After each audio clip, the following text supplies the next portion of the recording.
Hello, everybody. Welcome to the Red Devil Experience. My name is Eric. It is the Freestyle Friday for Manchester United. We got the latest news updates, but also the chat gets to dictate today's show, so it's going to be a good one. It always is on a Friday. Happy Friday to everybody. We got big updates. There's big updates about Mbeumo. There's big updates about Viktor Gyokeres. Small updates about Antony, Garnacho, Onana, a little bit. And, a couple one-offs about sponsors and stuff like that. So it's going to be a good show. Jam-packed. We're still getting news right now as we are live. I'm seeing it pop up, so we're going to get into that as well. So make sure you stick around. But before we do get into that sort of stuff, please make sure you smash the like button because it is a massive help to the channel and it helps the channel grow. So take 2 seconds of your time, smash that like button, get it done, and support the channel. And also, we're trying to get to 3,500 subscribers. We're at 3,040. So if you're not subscribed, make sure you do subscribe. And also make sure you hit the notification bell icon so you get the notifications when we go live and you don't miss any part of the show and you're all up to date always. But other than that, let's get straight into the news. We're going to kick things off with the small things, get them out of the way, and then we're going to get to the big things. And we're going to have a big discussion about them because there's a lot of updates, a lot of information. So just real quick, kind of get this out of the way because I've seen this and I wanted to give sort of my 2 cents about this. Omar Barada spoke, or whatever, Andy Mitten's reporting that Omar Barada said he was interested in recruiting players who want to join United because they believe in the club, not whether they were in Europe's elite competition. He said that wasn't difficult, and if any didn't want to come because the team aren't in the UCL, United probably don't want them anyway. That, I mean, I've heard Ruben has said this as well. He has that press conference where he said, we want players that want to come to Manchester United. If they want to come here solely for the Champions League, then they will not come here. And I get what they're trying to do. And I get a little bit of the basis of, like trying to make a strong statement in terms of, we don't want mercenaries. We don't want people coming here for the money. We don't want people coming here sort of for a vacation. We want people to come here because they believe in, they have respect for the club. They have belief in the project. They actually want to be here and they're going to be positive signings for Manchester United. I get that. But when you read this and when you hear them say things like this, I'm sorry, it doesn't come off good, really, in any sort of way. Because when I read this and I hear them say these things, it's like trying to say, like, it's like if you're chatting with your friends and it's like you trying to say, like, yeah, I wouldn't date Margot Robbie. You know what I mean? And it's like, you were never going to get the chance to do it anyway, And it's a little bit like this, like they're saying that if players that are only interested in Champions League, then we don't want them. But like, hello, they don't want us. We don't have Champions League to offer them. We don't have Europe. So they're already rejecting us before we reject them. It's sort of a weak point from them. It is, I find it a little bit ironic. They're trying to make a strong statement about stuff, but it's like, you can't reject somebody that has already rejected you first. It's kind of like that old trope in like the TV shows or the movies where, like, one of the characters goes to somebody and they're like, I'm breaking up with you. And the other person goes, well, you can't break up with me because I'm breaking up with you. And it's like, they already broke up with you. Like, you weren't going to do it. It's too late. So I don't know. They got to get better with their messaging, to be quite honest. I think they're a little bit weak, especially with Omar being the CEO. It's not really, to be quite honest, it's not his strongest suit. So Lyle's here and SK is here. What's up, guys? How you doing? It's Friday. Hope everybody's feeling good. We got big updates. I'm just getting through the small stuff. And we're going to get on to Mbeumo or Mbeumo or whatever the hell you want to call him. I'm just going to call him MB. And Viktor Gyokeres. There's lots of news coming out right now about Viktor Gyokeres. I see it popping up on my phone right here. So, yeah, just kind of want to get that out of the way because I think that's... I find it actually... I mean, it's a little bit sad, but I find it also funny because it's just like... you have no leg to stand on in this situation. You can't be saying we don't want players that only want UCL when if you contact the player and the player's like, yeah, you don't got Champions League, so I'm not coming to your club. And then United's like, well, we didn't want you anyway. You know, it's just like it doesn't really work. It doesn't really work like that. So, but I see some people like, you know, online. I see some people eating it up, and they're like, that's what I'm talking about. That's my football club. That's the stance you're supposed to have. And it's like, you really don't understand that the players are already rejecting us. Like, we already don't have a chance to sign them, and we probably would sign them if we were in Champions League, because they're good players and they would want to come to us. So, yeah, I mean, whatever. But one of these other smaller stories, let's get this out of the way.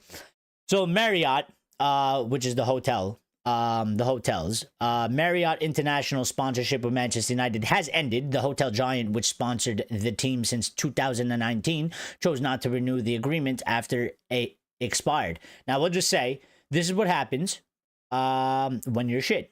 And when by shit, I mean when you're not successful on the pitch.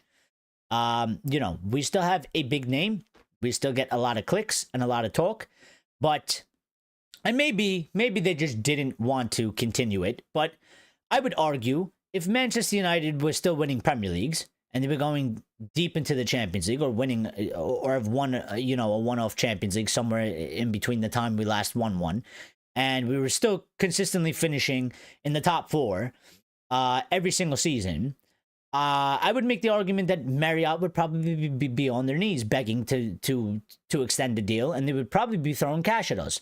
But that's not going to be the case when you're shit and you're an embarrassment, and they can take their money and they can put it elsewhere, and they can, you know, invest with somebody else. And people like winners. They don't like losers. You know, companies and brands and whatever, they want to associate their brand and their name with another name or another brand that is deemed as a winner. You don't want to associate with people that are deemed losers. And we haven't really been winners. You know, we won an FA Cup and a Carabao Cup and, you know, here and there, but we haven't been the winners. We haven't been the Premier League winners, Champions League winners.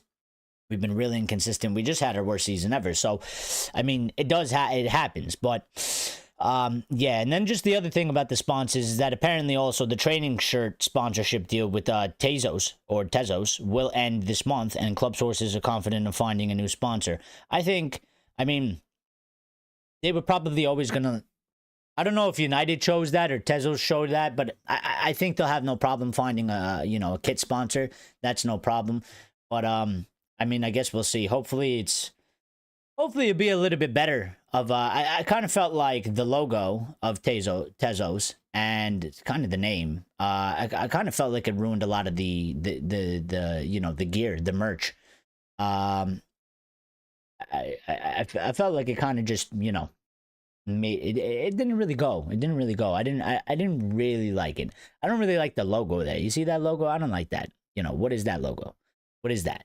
It's an ugly logo in my opinion. But anyway, forget that trivial stuff. Let's get on to more pressing things. We're going to kick things off with a little bit of supposedly outgoings, right? Let's get to that. So Garnacho, first one up. Pete Hall, coming from iPaper Sport, he usually writes in.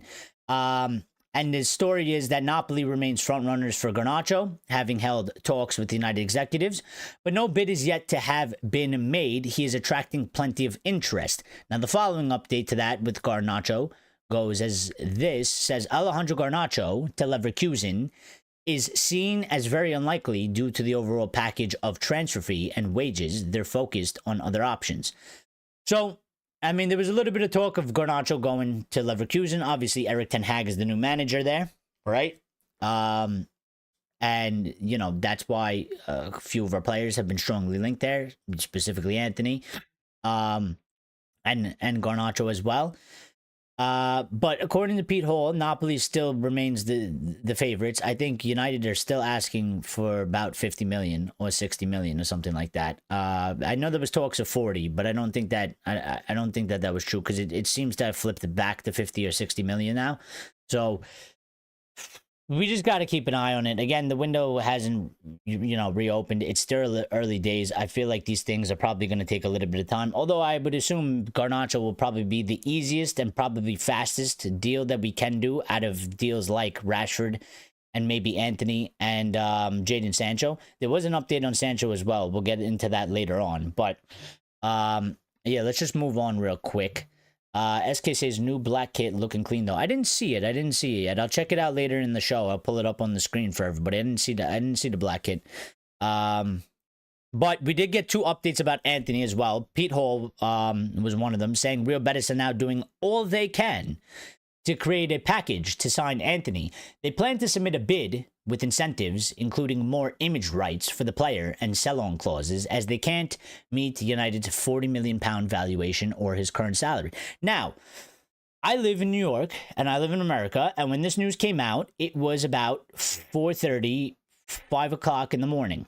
I was on my way to work, I was on the train, and I read this on my phone. And I don't know about many of you, but I ain't a morning person. I'm always wake up very tired. I feel not so great. And I'm grumpy. And it takes me about 2 hours to actually wake up. So I was on my phone scrolling to check out the news early in the day. And I see this.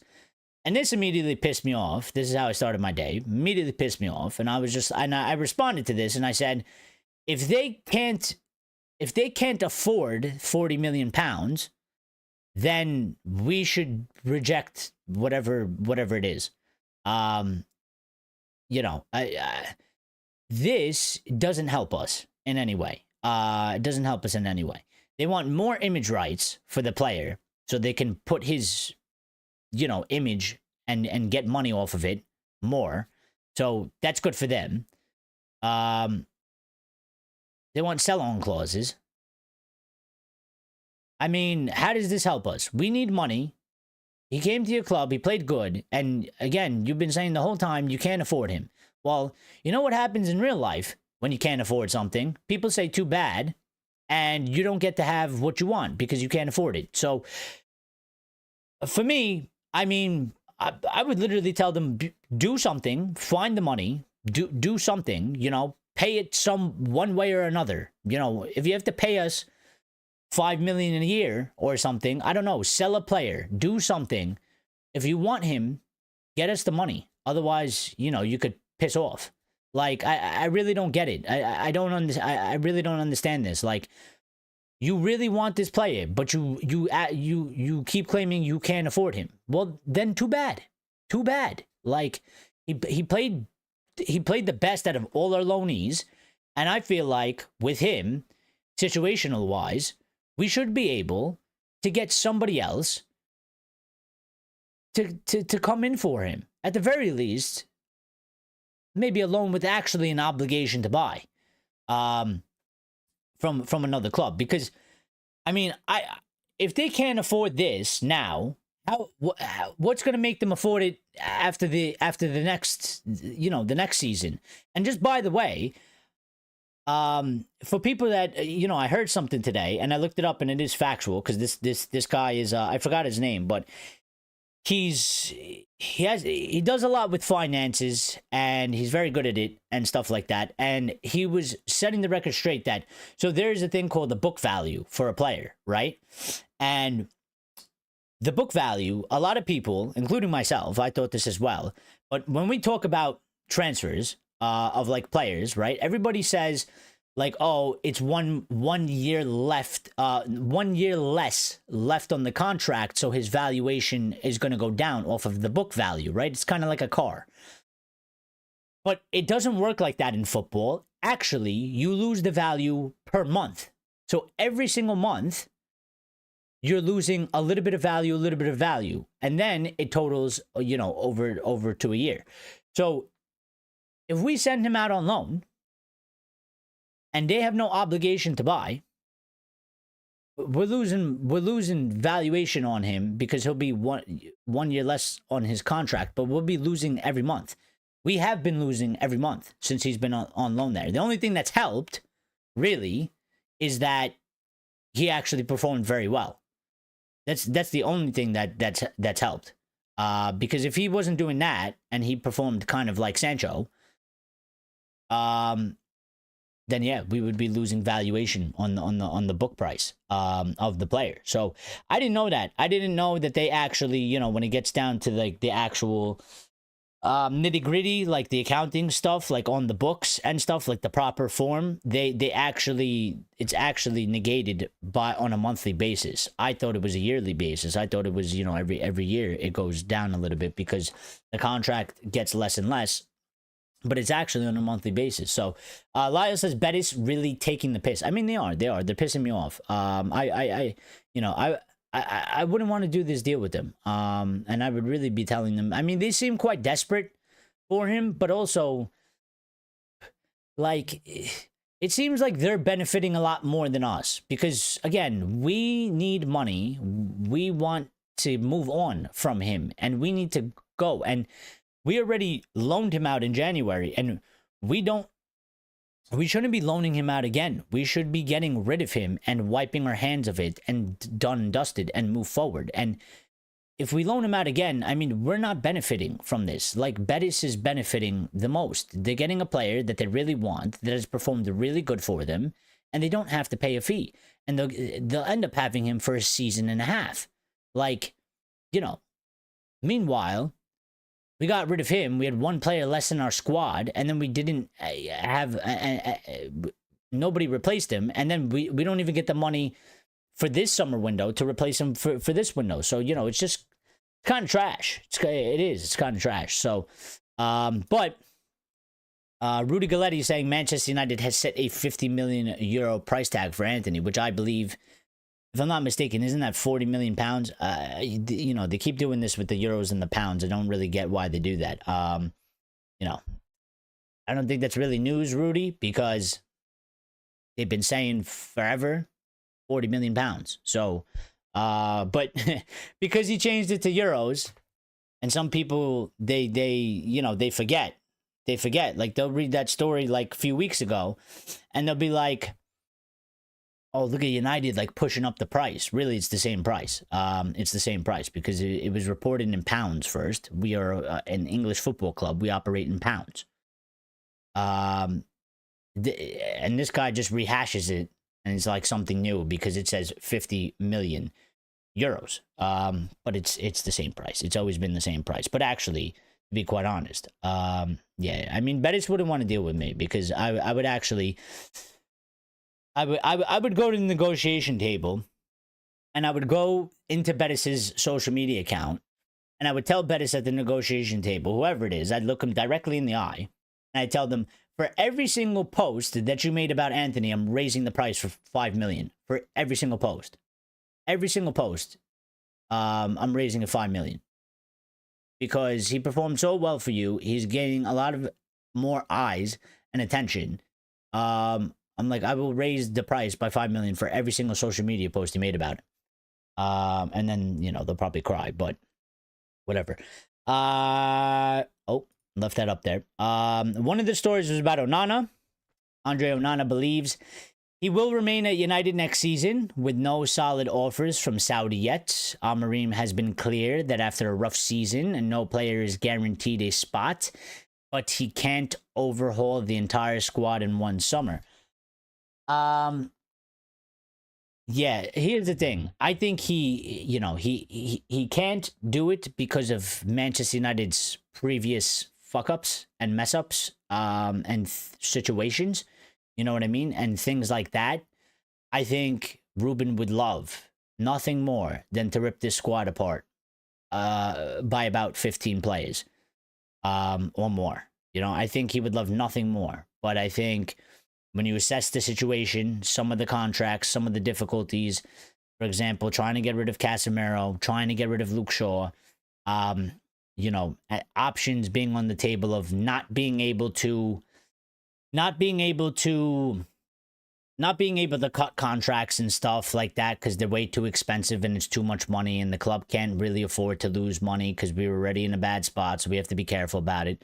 But I think if you went to Ruben and you asked him and you said, no repercussions, you know, how many players would you get rid of? He'd probably tell you 15 at the very least in one season. Considering what he did at Sporting, 15 minimum, I would say. So I think he would love nothing more than to overhaul the entire squad in one summer, but that's not our situation. But this is what I'm saying.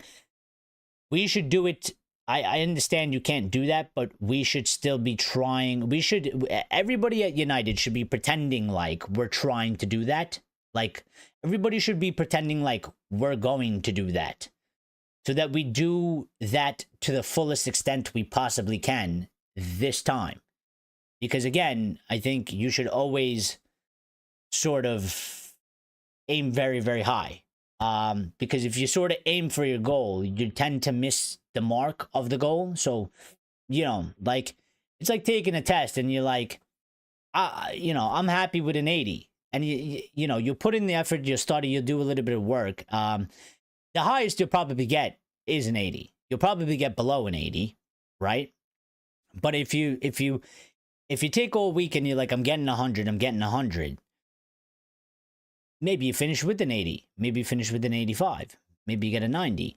And that way it's a little bit better. So, you know, they should be kind of sort of pretending with each other that, like, hey, we are going to, let's overhaul the entire squad. Even though they know that they can't, but they should be, you know, kind of trick themselves a little bit into thinking that they're going to do that sort of stuff.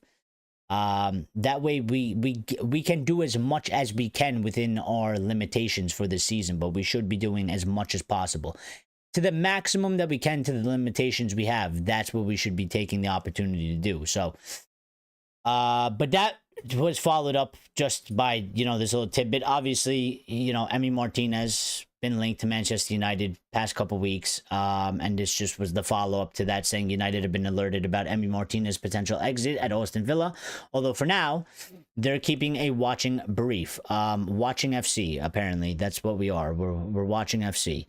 But enough of that. Let's get to Mbeumo, because we got about 6.5 updates about that, and then we have Viktor Gyokeres, which is about 5 plus whatever's come out so far. So yeah, we do got to get to this and get this going. So Mbeumo, and here we go. Tottenham have held initial discussions with Brentford about a potential deal for Bryan Mbeumo. Frank to Spurs increases their chances. Then, Sky Sports reporting Bryan Mbeumo is understood to be more intrigued by a move to Spurs now that Frank has become their head coach. Spurs have received encouragement about a potential deal. The following update, Ben Jacobs saying Tottenham have stepped up their interest in Bryan Mbeumo, but discussions are still early. Mbeumo prefers Manchester United, and Spurs are aware of this. The outcome depends on whether United meets his valuation. Now, it says his valuation. I don't think his valuation. I think they meant to say Brentford's valuation, because I'm pretty sure between United and Mbeumo, we're good. That's not the problem. It's not. The problem is not between United and Mbeumo. The problem is between United and Brentford are playing games, and so are United a little bit, because Brentford wants 60 million guaranteed up front, and United are obviously trying to, you know, save 5 million or 10 million or whatever it is. The second bid is supposed to be incoming apparently, but we'll see. But Sammy Mokbel said Spurs are yet to submit a bid for Bryan Mbeumo, and there has been further interest in him from other UCL clubs. So kind of just saying they haven't made in a bid, and they might have slight interest in him, but there's other clubs that have Champions League to offer that have more interest in Mbeumo than Spurs actually does at the current moment. But also at the same time, Muppeteers went live and let us know that via their YouTube live stream, saying United are getting closer to an agreement on the overall package for Bryan Mbeumo, which I believe. Brentford wants 60 million guaranteed. I already told you that. United don't want to pay that given the circumstances, which is contract. And United want a lower base fee with more structure. Now, to finish this off, pretty much, they also added the whole Bryan Mbeumo thing is a bit of a game between Brentford and Spurs to push Manchester United. I 100% agree, because we already talked about this We talked about this the first day that the piece of news came out, where they said supposedly that Thomas Frank was going to go to Spurs and become the new manager after they sacked Ange Postecoglou. It was literally one of the first things people said. They were like, Brentford could possibly, maybe, they'll let Frank go, and they'll ask Frank, do us a favor when you get to Spurs, push them a little bit to try and get us the money that we want. Maybe he did that, or maybe Brentford are just lying and they're using the opportunity of Frank going there, and they didn't even have to have Frank do anything, but they could just use the opportunity to sort of put this stuff out and make United a little bit nervous and try to hurry up the deal and so they can get what they want. I think it's exactly what's going on right now. I think this whole thing of Spurs and Mbeumo's kind of, looking and leaning a little bit more towards Spurs now because Frank's gone there and stuff like that. I mean, we literally floated this idea before Frank was even confirmed to become the Tottenham manager. So I don't think, I'm not concerned. I don't think United, I've seen people saying if United mess up this deal, I swear, I think we're getting him. Like, I'm not concerned. I don't think Spurs are actually going to hijack this thing. I'm not afraid by any means necessary at all. I think United are trying to structure the deal properly. And again, I think they want this done with. So they're taking a little bit of time to make sure that the second bid is the perfect bid and is the actual bid, because I don't think that they want to continue in this sort of merry-go-round. They want the bid, the next bid, they want it accepted, they want to get it over the line, and they want to move forward. And they don't want to put in a second bid and have it rejected and come back for a third bid. So I think they're trying to just really make sure. And in the meantime, obviously rumors, news, coming out, sort of filling the void, filling the space, because there hasn't really been any significant update from United, because again, they're still working on putting together the second bid. Once the second bid is put together and put in, then that's when we're going to get the major updates. That's when we're going to get the major updates for Mbeumo, and then the story will shift back to United are close to getting Mbeumo, and it's going to happen. So not concerned in any way about it. So not concerned about it in any way. Lyle says, I don't really buy the narrative that Sky is trying to spin, to be honest. It's fishy. If true, then we can kiss Mbeumo goodbye, but the timing is off. And Lyle also said, structured deals is what we are going for this window.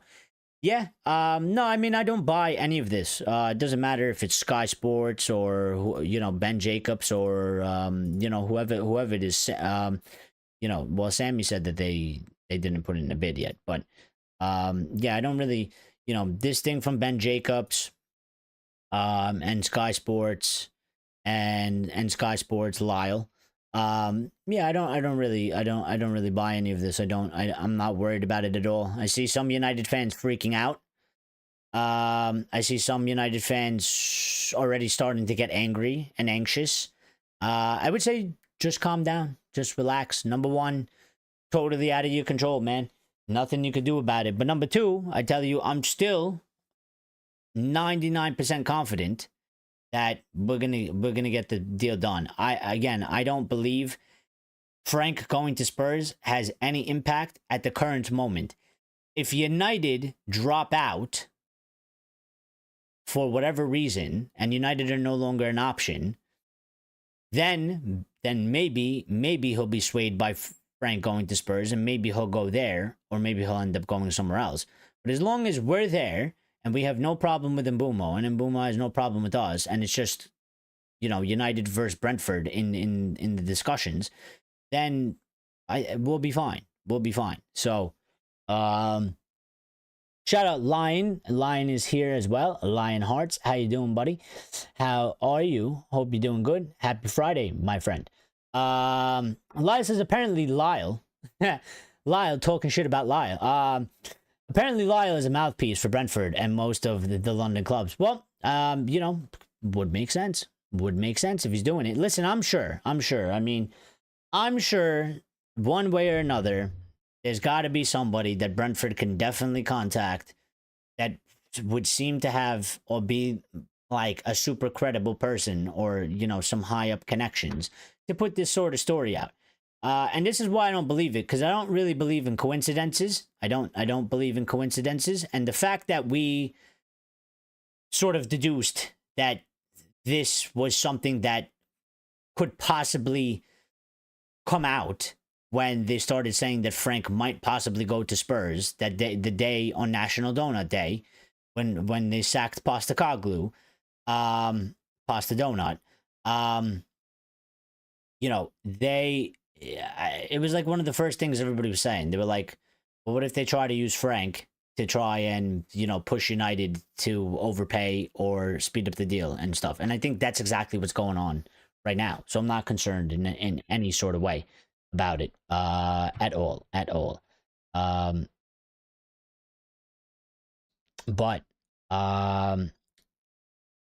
Lion says, if Mbeumo goes to Spurs, I'm telling you, Frank Winter will be taken off my Christmas card list. No lie. Nah, I don't think it's gonna happen. I don't buy it at all. I think there's very little truth in it, because I think, again, I don't think Frank going to Spurs is changing Mbeumo's mind. Mbeumo has made the decision to go to Manchester United over clubs that literally could have offered him Champions League football and that have performed better than us in the league. And he still wanted to, he basically shunned them all away and said, I want United. I don't think Frank, as much as, you know, I even seen one of the aggregators, like, Mbeumo posted on his, like, social media, and, you know, it was like a thank you to Thomas Frank, because obviously he's left Brentford and he's gone to Spurs. And they were like, in Mbeumo posting this on his Instagram with, like, the eye, like, kind of the rolling eyes, like, to be like, like, you know, I was like, why are you feeding into that shit, bro? I was like, that's his manager. It was his former manager. They were together for, like, the last 3 years. He appreciates the guy. I was like, he's obviously going to make a social media post and say thank you. You know, like, I was like, what kind of aggregator are you? You're putting this out there. I was like, and see, this is the thing. Like, aggregators don't understand sometimes the responsibility they have. They have hundreds of thousands of followers of United fans. They don't realize that some of them view these people as, they view the aggregators as, like, they view them as, like, almost ITKs, like, in the nose. So, like, when they put up a post like that, some people are going to see it, and they're going to be like, they're going to start stressing out, and they're going to be like, oh my God, he's not coming. Oh my God, he put up a post about Thomas Frank thanking him. Oh my God, we're going to lose the deal. We're going to, you know, it's going to go sideways. And it's just like, no, it's not. No, it's not. Like, that's literally standard practice, dude. Like, he's literally thanking his ex-manager. His ex-manager's gone to Spurs. He's coming to United, and that's it.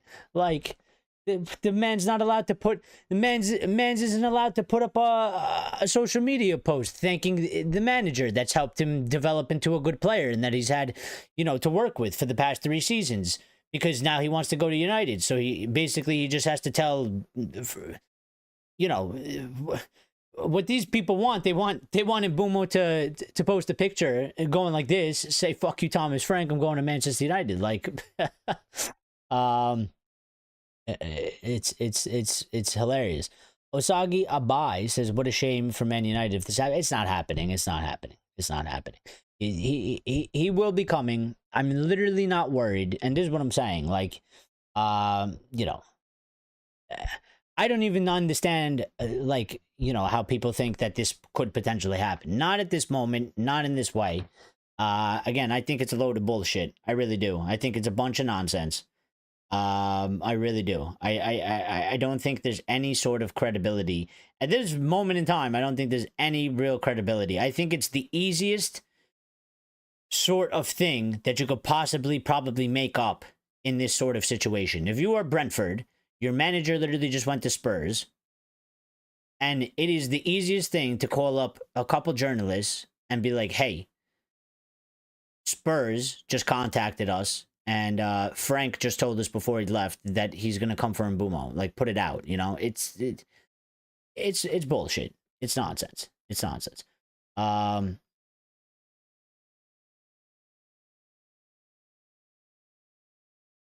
No, we're not typing that.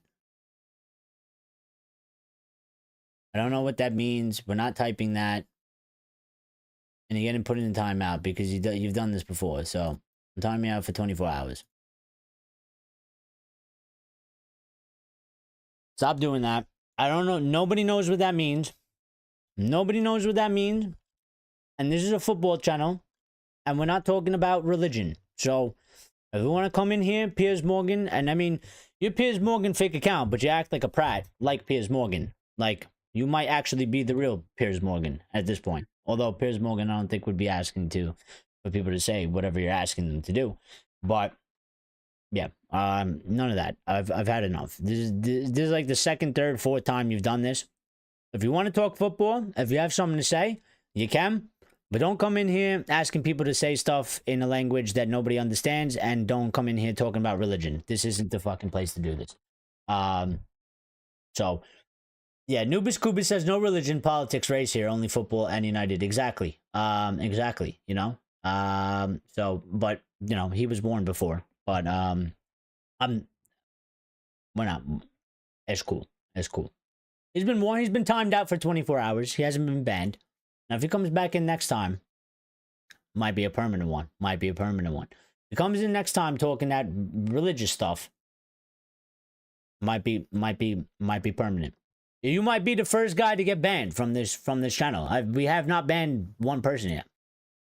We haven't banned one person yet. You might be the first one. If you want that badge of honor, you can wear it gracefully. I'll put a plaque with your name on it right here on the wall for every stream. I'm gonna make a wall, a list of banned people. I'm gonna shout you out. Although maybe I shouldn't do that because it seems like I'm incentivizing them to get banned. Elias says that dude says the same thing every time he jumps in this chat. Yeah, I mean, bro, it could be a bot for all we know. You know what I mean? I don't know. I find it, you know, it's weird. It's weird. It's a weird thing, dude. It's a weird thing. I can't picture myself taking the time out of my day to jump into, you know, random channels to be telling people to say stuff. Yeah. So I don't know. Nubis Kubis says, I heard a rumor about Jonathan David is waiting for United to come for him. Any truth? I don't know. I didn't see anything today. Maybe that was a couple days ago. So, I think maybe I did read that, Nubis. It wasn't today and it wasn't yesterday. Maybe it was a few days ago. Could be true, but could also just be, you know, maybe he's trying to use our name or something. Again, I think, I'm gonna be quite honest, from a United standpoint, and from like the United news, I think if Jonathan David is waiting for Manchester United, I think Jonathan David's gonna end up retiring before he ends up at Manchester United, because we just don't seem to be really looking to do that. I mean, right now it's Gyokeres. Osimhen has apparently come back into the frame, and potentially maybe now Ekatike. But we do have updates about that as well. So Jaylani says, Ineos know they can't afford to lose this deal, with it being so widely reported that they held talks with Mbeumo. Yeah, but I just don't think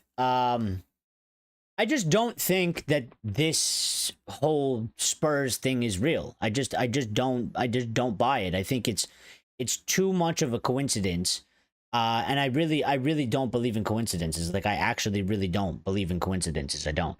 I just think it's like, if I had the power to spread a bunch of rumors and news, and where people would actually take me seriously, like, and I had to make up a story, it's like the easiest story that you can make up. Like Mbeumo, who's you know, who United are very interested in. They've already made a bid and there's negotiations going on. And Mbeumo's former manager has now gone to Spurs, who supposedly had interest in him, but was denied by Spurs. It's like the easiest story to make up. It's the easiest thing you could literally write and just say sources. And you could literally, like, if you're a journalist, you can literally make up the whole story. And who's going to try and how are they going to prove you wrong? What stops any one of the journalists? Because the dots are already kind of connected. They're already there. It's not like you're actually necessarily like trying to piece things together and put things together that don't really make sense. Like, the ex-Brentford manager has gone to Spurs. Spurs were slightly interested, but were already denied by Mbeumo. And Mbeumo said he only wants United, and United is priority. It's literally so easy to be like, Frank wants Mbeumo. Now he's at Spurs. Spurs are going to go for Mbeumo. And you could write a little bit of Mbeumo's feeling Spurs a little bit more. I think we would have got this story probably earlier as well. Because then Mbeumo would have, I mean, he definitely would have known for sure that the manager was leaving and stuff like that. I just don't buy it. I don't buy it. I literally don't buy it. I think he'll be a player. I'm not sweating it, and I'm not worried. And I feel like the rest of you and everybody else in the fan base, just calma. I think we're okay. I think we're fine. I don't think there's a reason. You know what? I'll be fair. You know when the time is to stress is if he actually does get hijacked and we end up not getting the deal. Then, you know, go crazy all you want, scream and shout, say F this and F that and F this person and F that person. Go ahead. I'll be there with you. But I think as of right now, I don't think there's any reason to drive yourself crazy. I don't think there's any reason to really go mad. I don't. I'm not afraid of this collapsing at this moment in time. I think we are still in pole position, and I think a second bid will be incoming soon, and I think we'll get the deal done. I think we will get the deal done. Line says, I don't see the harm in David. It's a free player. Well, I mean, fair to you, Line, but I would rebuttal with, he's a free player. Why does it seem like nobody wants him? He's a free player. Why does no Premier League team seem like they want him? There's got to be a reason. I don't know what it is. I can't necessarily tell you. And I'm not going to actually attempt to answer it. It's just that, yeah, he's a free player, and I agree. And, you know, then there necessarily maybe isn't any harm in it, considering he's a free. But then you kind of have to ask yourself, well, he's free, and the Premier League clubs still don't want him. They're still not interested in him. So I don't know what they, you know, see or what the sort of concern around him is that they wouldn't even, that they're not even interested in a free for him. So I don't know. But Lalo says, Ekatike, we need to stay far away from any deal there. Well, there is a small update about that, and we'll get into that. Jomo says, if Mbeumo wants to go from a small club to another small club for less money so he can reunite with his manager and play Champions League football, let him be. Yeah, but I don't think he does, Jomo. But if he does, I do agree. I mean, if he does, then yeah, like, you know, go. I mean, if that's what he chooses, then go. But at this moment in time, I don't think he does. I don't think he does. I think he's made United his priority, and I think Frank going to Spurs hasn't changed Mbeumo's mind. I don't think Mbeumo is running around after Thomas Frank. I mean, let's just put it this way. Spurs were also shit last season. Yeah, they're in the Champions League because they won the Europa League. But, like, he was about to leave Thomas Frank anyway. So, to go to Manchester United, he blew off all the other teams that could offer him Champions League. So, for me, Thomas Frank going to Spurs, it's literally changed nothing other than the fact that it's easier to write a story and write rumors that apparently Mbeumo now has a little bit more feeling to Spurs, and Spurs are going to try and push this deal.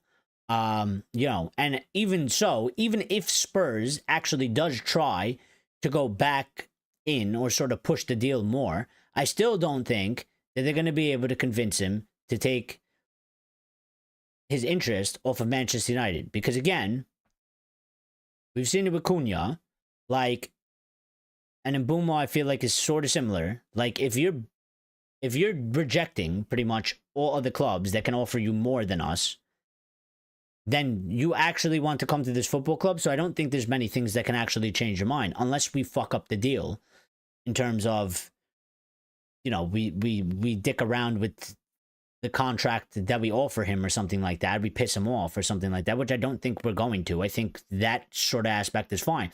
The only problem that I have with this deal is Brentford are just being dickheads about it, to a certain extent, because they literally are like, we want 60 million up front, guaranteed.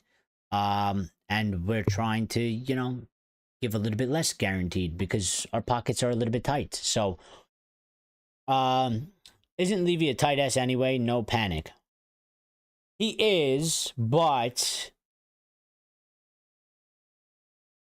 they do need investment. I think that's probably one of the reasons why they sacked Postecoglou, because I think if they kept Postecoglou, I don't think it would have improved enough. And they need to invest, and it's like, you were going to invest in somebody that you're going to end up firing, so they just sacked him and started fresh with Frank. So, which will be interesting, because I like to see how Frank does at Spurs. So let's see if he can make them good. You know, Lyons believes in him, has always believed in him. He said Lyons wanted him as United manager. Well, now we could sort of see the middle of the. I mean, listen, in stature, you know, it's Brentford. You go to Spurs, and then United. So, in you know, in performances, obviously last season we were still above Tottenham in the league at least, but Brentford was better than us. So, Jaylani says Spurs could do it. Let's not act like they aren't relevant if United take too long to put a second bid in. I don't know. I mean, listen, I'm not saying like it can't happen at all. I'm just saying at this current moment in time, with this news that's come out, I'm not buying it at this current moment in time. Now, if it's like 2 weeks later and we still haven't signed it, and shit's gone wrong, and we're getting more and more news, and Tottenham's put in a bid and shit, well, then obviously shit has changed. But I'm talking about right now, at this current moment in time, I'm not worried at all. And I don't think, again, I don't think he's necessarily, I don't think it's enough for him to change his mind. I think the only thing that would make him change his mind is if we lowballed him on a contract. Like, whatever we're offering him in wages and shit like that, if we refuse to meet that, then obviously he'd be like, all right, well, then I'm going to turn my attention somewhere else.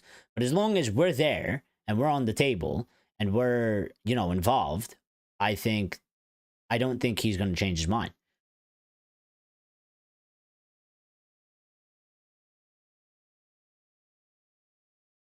Nubis Kuba says, do you rate Napon? Absolutely. So they got a bargain for him. They did. But they're also loaning him out because, you know, he's like 16, 17, whatever he is. So, all City have done is buy him so that nobody else can buy him. And then pretty much his situation is he's going to go out on loan. And if he becomes good enough, he'll stay in the squad. If he doesn't become as good as maybe people think that he's going to become, then they'll sell him for a profit, which is what they do, and they're good at it. So, yep, I rate him. I liked him. I really wanted him, but yet again,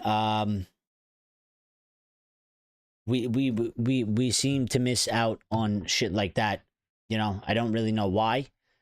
With all the scouts that we have, again, I don't really understand how players like that, especially with the focus on the youth and stuff like that, I don't really understand how it doesn't really pop up on our radar. You know, it should be on our radar a lot more, and we should be doing shit like that a lot more. The number 69 says Mbeumo was already leaving Thomas Frank at Brentford. It's almost laughable. But that's what I'm saying. Like, I don't think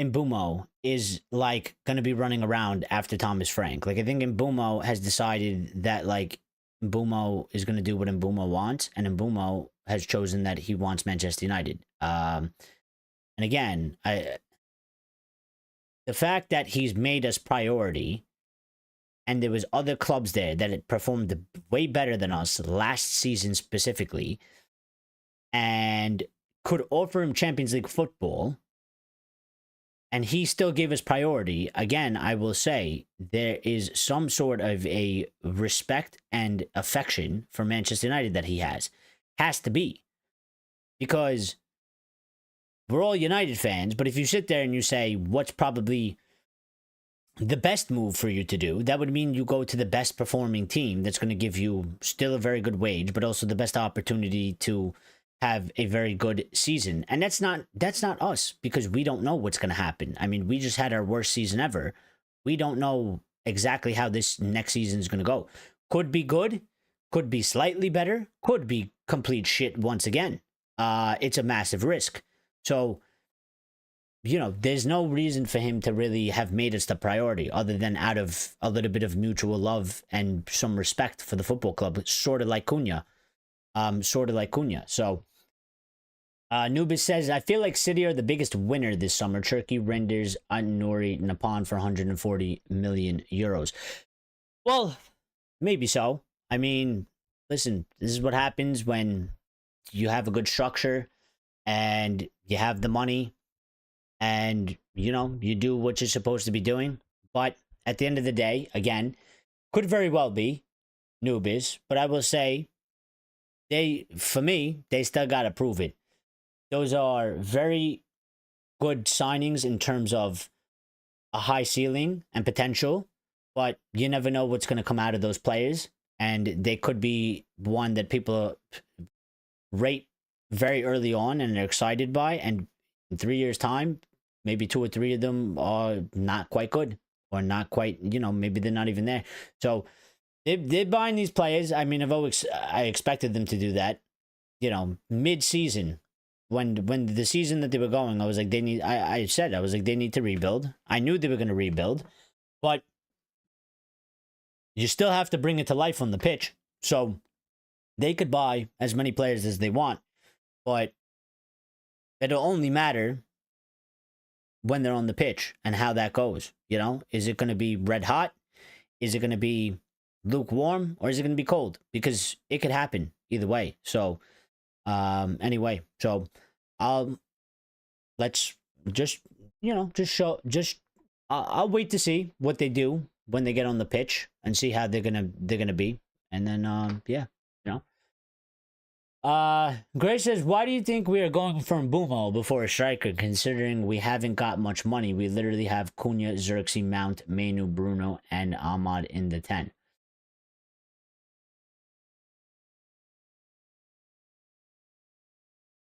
Probably because, I would say probably, well, let's put it this way. I don't think that's necessarily what happened, though. We went for Cunha, and the second signing was supposed to be Liam Delap, but we clearly, obviously, we lost that race to Chelsea. So the first signing and the second signing was supposed to be Cunha as 10 and Delap as striker as second. We lost Delap, and the striker situation has apparently taken a back seat for whatever reason.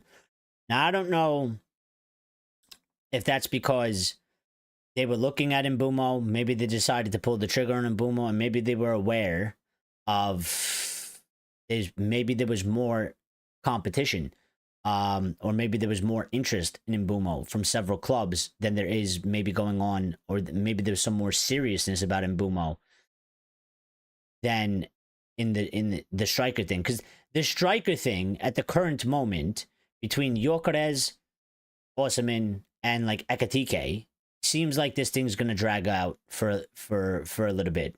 Like it seems like it's gonna take a few weeks. Because just every day it's like there's a story that says yes, there's a story that says no, and then it switches. So it just seems like the striker thing is going to take longer and it's going to drag out and it's not straightforward. Whereas maybe they tried to get involved in the Mbeumo thing because they were always going to go for 210s. They always said that. And then maybe because Mbeumo decided to give them priority, they were like, all right, let's go do this because the other one's going to take forever. And by the time we figure out to do that one, we're going to miss out on this guy. So they went with the person that was the more straightforward or technically the easier one to do. Because I'm sure they've had little contacts, you know, just like we were, you know, there was little contacts for Mbeumo, but we were also doing it with Gyokeres and some other players and stuff like that. And if Mbeumo gave them sort of, if Mbeumo gave them the indication and said, hey, we're making you the priority, we want to come to you, then United were probably like, all right, let's do this deal because it's here and it's the easiest one. These other ones, they're going to take some time to get done. So we might as well go with this one and then we'll worry about that one after. No, I don't know if that makes sense, but that's kind of what I think right now. Nubis says, if United miss out on Mbeumo, who is the alternative? Apparently Semenyo. I don't know how 100% real.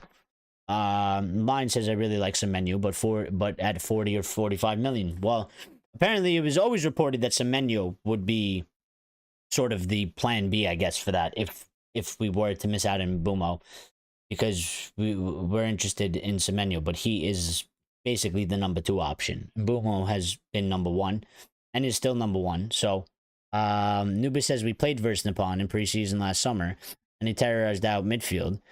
Don't need scouts to tell how good Nippon is. Well, then we just need people that aren't morons, Nubis. You know what I mean? I don't know.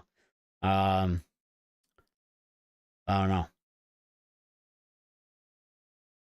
I don't understand. Like, again, for me, all football clubs should be doing things like that. I cannot stand that City have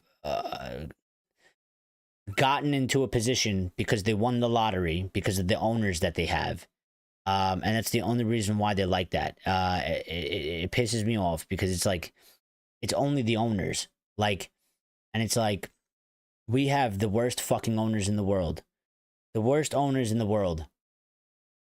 And I always hated it because I'm like, we are the biggest club in the world. And we were one of the best clubs in the world. And we deserved to have one of the best owners in the world. And somehow we ended up with the shittiest, greediest owners in the world. And you look at City's owners, they have the money. All they want to do is win. And I'm like, those owners belonged at our football club because that's literally what we were doing. And I was like, and you have to watch our football club act like idiots and morons and like the point where they like, you know, they're like like an adult wearing adult diapers or something. Like they're soiling themselves. Like that's what I kind of feel like. Like it's just like, you look at us and it's like, you look at them and it's like exactly what they're doing. Like that's what I've always envisioned the club should be doing. We should be doing things like that. I don't understand how you can't see a player like that for his potential and bring him in. We have been missing these deals for time and time and time. And I just don't understand how. Because I'm aware of it, you're aware of it, and everybody else is aware of it. But it seems like the people at our football club, whoever it is at any moment in time, they're never aware of it. They're never onto it. They never actually go for it. They never even take a chance on it. They always end up doing some random weird shit that nobody else is doing. And then, you know, things happen and that player ends up there. And if it goes well for them in about 3 years' time, you know, there'll be an article that United had the chance to sign upon, but they turned it down. And we're going to be sitting there, we're going to be like, yeah, because they're fucking idiots, you know? So, Vitek was the hero of that match, was he? I fear that Pep systematic football is going to ruin Turkey. Could be. I can't wait for Pep to retire so we could stop playing this fucking shit football, man. I'm tired of this systematic shit. I want to see free-flowing football. This guy has ruined the whole sport. He should have never been allowed to come to the Premier League. Because that's what put that whole shit on the platform. Now everybody plays the same fucking way, you know? Because everybody was pretty much like, can't beat him, join him. So, you know, fight fire with fire, essentially. Nobody could come up with a good tactic to counter it. So everybody just started playing the same way. That way, more of an even playing field, but it means that it's just less variety. So, I think Vitek will want to leave this season, unfortunately. Well, up to him. Up to him. Ozagi says, but a reliable source just told us that Mbeumo still wants Man United. 100%. Mbeumo backstabbed us. No, I don't think he did. Tio says, hi guys. Cliffs of the main Man United news. Well, we just talked about Mbeumo. We're still talking about Mbeumo. There's also updates about Gyokeres, which we're going to get into in a couple minutes. Lawrence Burry says City needs to be docked 20 points to make an example of their special exception. We should send them to fucking non-league. Take away all the trophies. And banish, 10-year ban from the Premier League, even if they do get all the way, promoted. They're not allowed to get into the Prem for 10 years. Maximum punishment. Lumen says it was and will always be about the owners. Of course. I mean, they own it. They set the standard. They set the tone for everybody else. They also make all the, the owners, a good owner, in my opinion, is somebody that you own the football club, but you're not supposed to necessarily run day-to-day operations, but you should know what the fuck is going on. And also, you have to make, the biggest thing you can do is basically the hiring of the CEO and stuff like that, because that's the person that's running your company, or in this case, your club, for you. And so, if you have shit owners and they hire shit executives to run the club, well, then the club is fucked from the very top, from the very beginning, because your owners suck, and they're going to hire people that suck, and those people are going to hire people that suck, and then those people are going to hire people that suck, until you get to the players, and pretty much we're going to buy players that suck. And it trickles all the way down, and everything is just trash. So, yeah.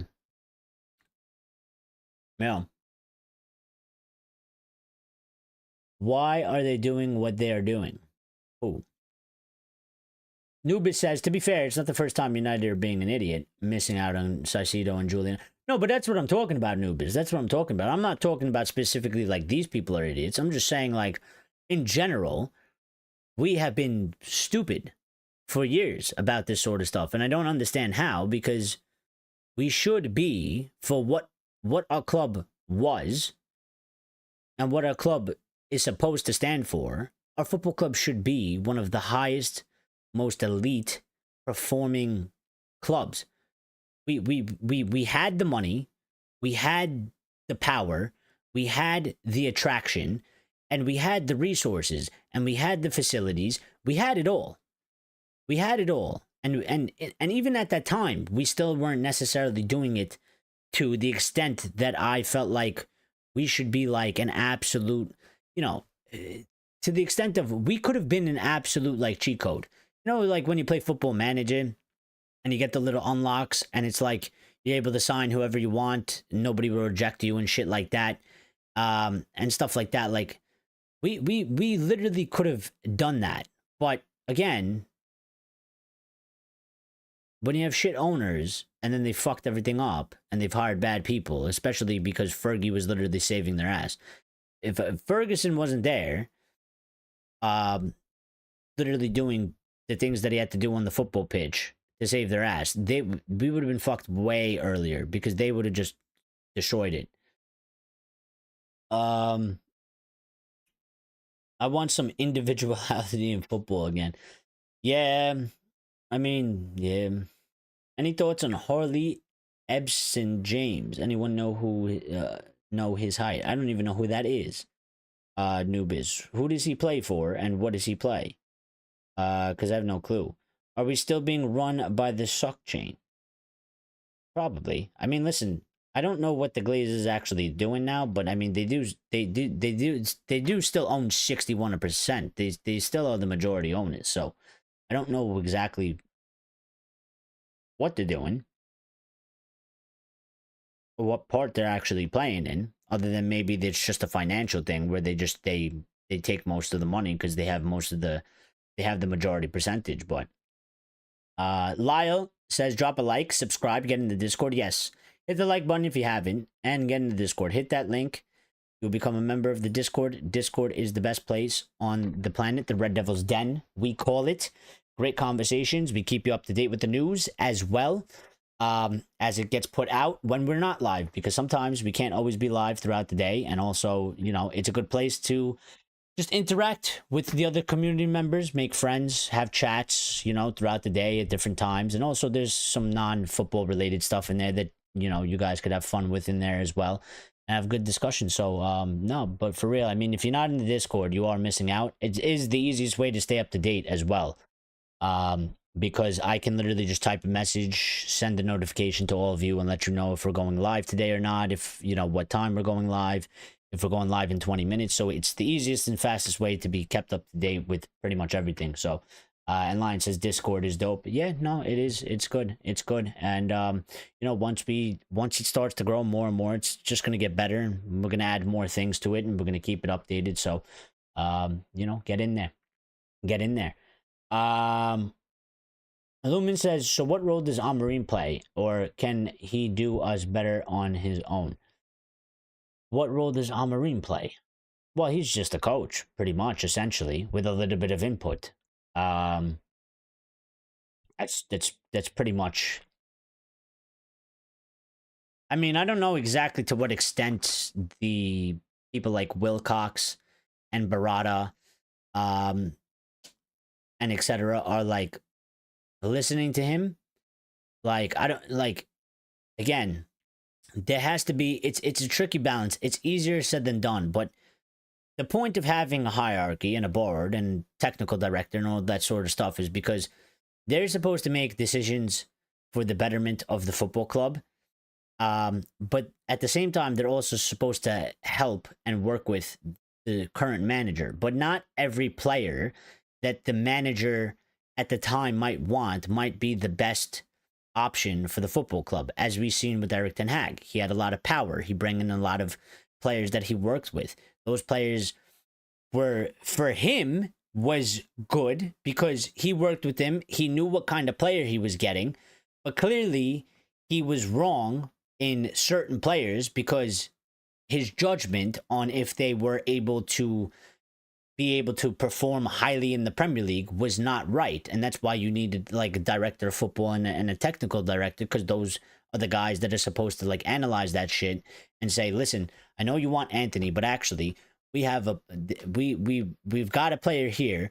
He's literally 3 times better than Antony and he's going to make you better. And their job is actually to be like, we're helping you, but you need to take this guy. Because it's just better for the football club and it's better for the Premier League and stuff like that. Now, you know, the manager will try and make a case for a certain player or something like that. And sometimes, you know, maybe you have to give him 1 or 2, but it's sort of a weird line because you can't completely ignore everything the manager says. You shouldn't be doing that, but they also shouldn't be 100% sort of being yes men. Like Ruben shouldn't be there demanding.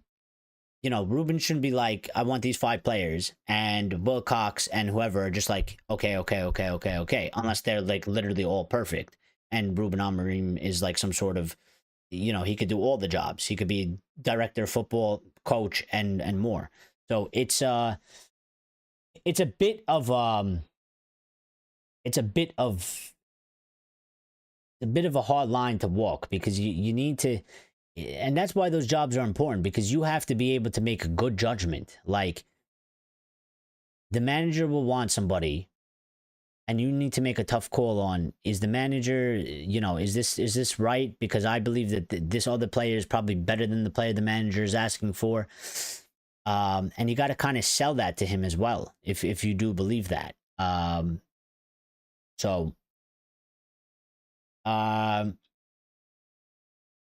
Nubis says Manchester United have agreed a £1 million deal for 16-year-old Harley Emson James from Southampton. United will also pay add-ons for the defender, while the Saints have a 20% selling clause. All right, that's why I don't know who he is, because he's 16. But thanks, Nubis. Appreciate that. He was signed by United. 16-year-old from... Yeah, I must have missed that. I don't know when that happened, but... All right, fair play. We have a 16-year-old. Well, I'll see you in a couple years, kid. I'll see you in a couple years, hopefully. You better make it. You better make it, kid. Nubis says, do you agree with Van Gaal's recent comments that United are still a commercial team, means that the club decides who to buy, not the coach? Again, like, so, I mean, we were very much a commercial club, for sure, and we still are in many ways, 100%. I mean, well, technically, I mean, he's more of the expert than I am, because I guess he should know how it really works, but I don't think he can actually, like, for him to...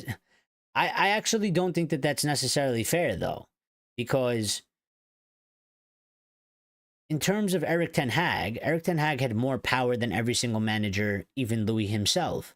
So I don't think that's necessarily fair, because I don't think the club was buying who they necessarily wanted. I think Ten Hag was getting who he wanted. The other players, like, for example, we all know he wanted Frankie de Jong. We just weren't able to get him Frankie de Jong. We tried to get Frankie de Jong for him. We were unable to do so because we just couldn't actually do it. We just couldn't make it happen. That's a different story. But, you know, like, I don't think we're like Mourinho settings anymore. Like, Mourinho settings was for sure definitely what Van Gaal described, which was Mourinho went to them and was like, hey, get rid of Martial, get rid of Luke Shaw, get rid of this player. They're not good enough. They don't belong at this football club. Sell them. And the club was like, no. We're not selling them. Shut up, Jose. And just told him to piss off. Or what they did to Ali, where I feel like Ali was trying to get certain players, but the club decided to go and sign different players and throw them to Ali and kind of tell Ali, here's this player, figure it out. You know what I mean? And Ali already had certain plans. Like, one was obviously the Ronaldo signing. That was pure commercialism and nostalgic. Even though I love Ronaldo and I wanted him back, the way it went, partly because of Ronaldo, because he decided to announce he was leaving so late and shit. But even that was like, they were like, absolutely, we're going to sign Ronaldo. Ronaldo didn't fit into Ole Gunnar Solskjaer's team in any way. The way Ronaldo plays and the way we were playing, it didn't fit in any sort of way. It made no sense from a footballing standpoint, other than Ronaldo is an ex-player, legend of the club, GOAT of the game, and there's a chance to bring him back, give him the number 7 shirt, and run around Old Trafford and sell a bunch of shirts and get a bunch of hype going. So the signing of Ronaldo was 100% commercial. 1000%, because he never fit Solskjaer's system. He never fit Solskjaer's team. And in fact, I felt it.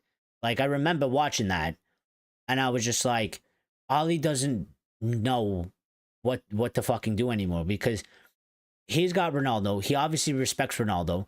He didn't build the team that he was building to use Ronaldo, and now he's got to change basically the whole thing to play for Ronaldo, because it's Ronaldo, and he's not going to leave him on the bench, and he probably wouldn't even be allowed to do such a thing, because the club would be like, they probably would have been like, play him or we're gonna fucking sack you. But the Ten Hag, I mean, Ten Hag's probably had the most power. He had a veto power.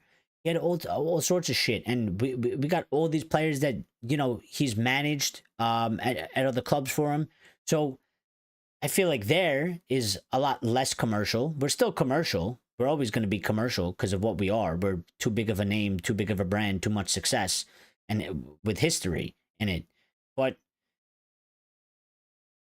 no way you can say we are as commercial like under Ten Hag as we were under Mourinho. It's like totally different. And then with Amorim, we never even had sort of the structure up until this point properly. And this one might not even be good enough with these people here, like Wilcox and Barada. They might not necessarily be good enough. They're better than what we had, but they might not be good enough to make us what we want to be, you know, take us back to what we want to be. But I don't think it's, in a sense, I don't think it's fair for Louis to really kind of still say that, though, because, I mean, again, with Ten Hag, I don't think that was the case. And right now, with Ruben, I mean, there's no way for Van Gaal to know what the fuck is going on. I mean, he's not in the loop. He's not being kept in. So how would he know what is going on in Manchester United? You know what I mean? It just doesn't work. But I don't, you know, I agree with him to a certain extent, but I also disagree. Hilverin Mason says, so are you saying that we will not get the guy from Brighton? What guy? You gotta be a little bit more specific. There's many guys at Brighton. What guy? Mason also says, falling from the Caribbean island Dominica. Well, thank you, sir. Appreciate it. Shout out to the Caribbean island Dominica. I'm sure it's very nice over there, man. I'm sure it's very nice over there. And Mason also said, I really feel sorry for a club, Man United. We can't even buy players. Well, I mean, we got one so far. We're potentially about to have two. I mean, yeah, we would all like to be in we would all like our football club to be in a better place. The only thing that keeps me clinging on is one time somebody told me everything is temporary. And if you want to get deep about shit, you know, think about literally anything on this planet, and also then think about the planet itself, and you tell me if it's temporary or not. It's all temporary. Everything is temporary. So, you know, the Glazers won't be here forever. They might be here for a long time. They've already been here for a very long time, but they might be here for longer.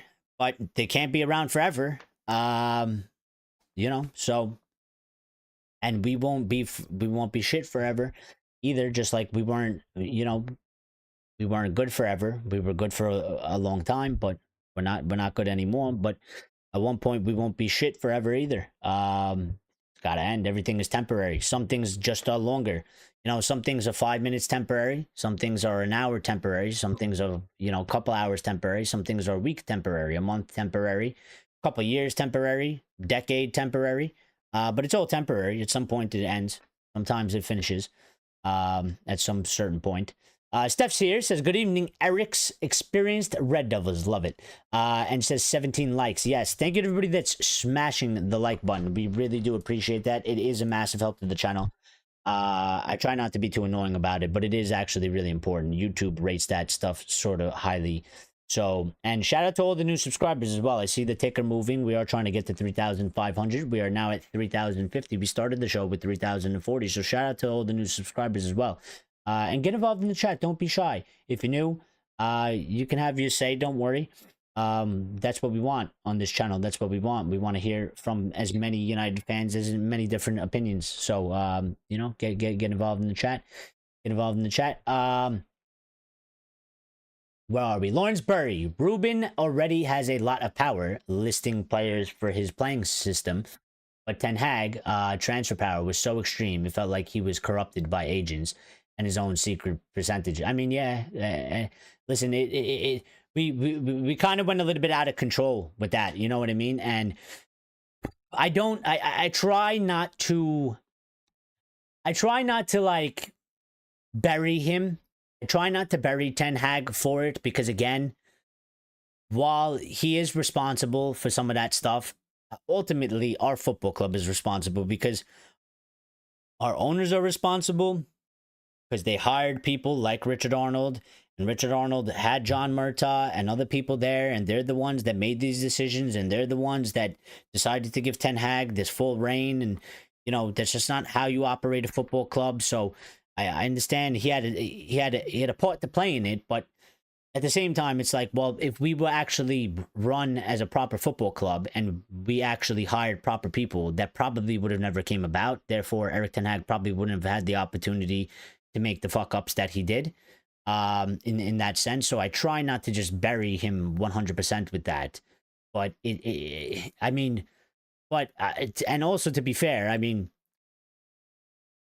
like right before we signed Ten Hag, like literally the entire fan base was like, just give this guy the power, because we had like nobody had any faith in Arnold or Murtaugh or any of that. So we're like, we might as well just take a chance on the fucking manager, and hopefully he gets it right, because this guy at least knows football. And everybody was like, dude, Richard Arnold doesn't know football, and what John Murtaugh doesn't belong in this position. And we love Fletch, but like we're like, Fletch, you don't belong there either, buddy. You don't have the experience for that. You shouldn't be there. You know what I mean? So everybody, I mean, I remember asking for it. I'm like, I was like, just give the reins to this guy. I was like, there's no way that like, he can't do worse than you guys. I mean, you don't know the sport, to a certain extent. Some people would be like, well, he did worse. But yeah. And that's why I say that, like, technically I was wrong, and we shouldn't be doing that. There has to be a balance. We can't just go all board decisions, and you can't just go all manager decisions. Proper football clubs, there's a balance. It's hard, it's difficult to do and sort out, because you have to make the right calls, and it's like, that's why you need to have these sort of very skilled and smart people in these positions, because they got to be able to dictate, all right, when do we, listen to the manager and take on, and maybe he's asking for something, we agree with that, and when do we be like, no, we got something else for you, and make that sort of work as well. So Mason says Frankie didn't want it to come to our club. Yeah, and that's what I'm saying. Like, there's a couple players like that, like we couldn't make it happen because like he didn't want to come. So what are you gonna do about it? Grace says, are we still getting Frankie de Jong? No, I think he's going to Bayern Leverkusen. I think he's going to Bayern Leverkusen now. So, Steph says Eric Ten Hag wanted Timber, Nunez, and Frankie de Jong in that first window. He did. I mean, Timber looks quite good. And, if we got Timber, that probably would have been one that he actually got right. I'm so happy that Nunez chose Liverpool and that we didn't get him, because Nunez would have been another shit flop. So thank God. I mean, that's like one of the only times that I've ever celebrated, a player basically, denying us and going to Liverpool, and I'm happy about it. And then obviously Frankie de Jong, I think, probably would have been good because he's a good player. So, Steph says signing CR7 also pushed out Cavani. It did, but if you look back at that attack, it was like the way we were playing, the style we were playing, and like the front three that we had. I was like, you slot Ronaldo in there. I was like, it doesn't work the same anymore. And then plus now the whole focus is about how do we feed Ronaldo and give the ball to Ronaldo, pretty much. So,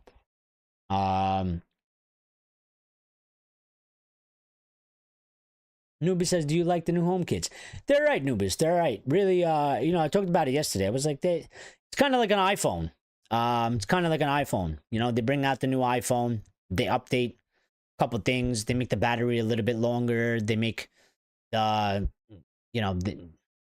don't know. They change the camera a little bit. They don't really make any sort of major update. That's kind of what the home kit is.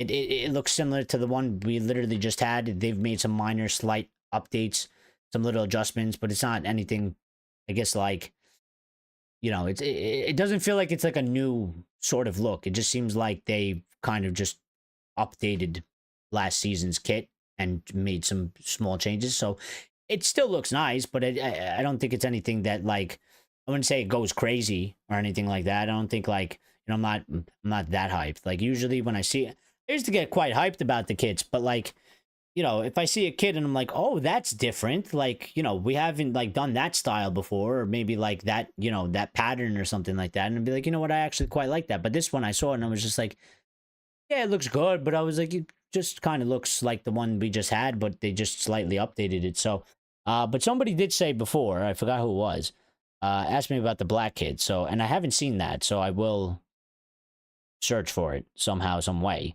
Lyle says Cavani, I feel, could have gone on for a bit longer, but Ronaldo came in and took over.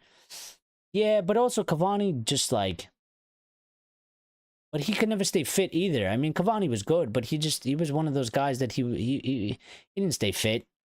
He didn't stay fit. He wasn't really reliable. He wasn't really reliable. But then he also did get pushed out by Ronaldo. He did. Chad says we all live in the sinking submarine. The sinking submarine, the sinking submarine.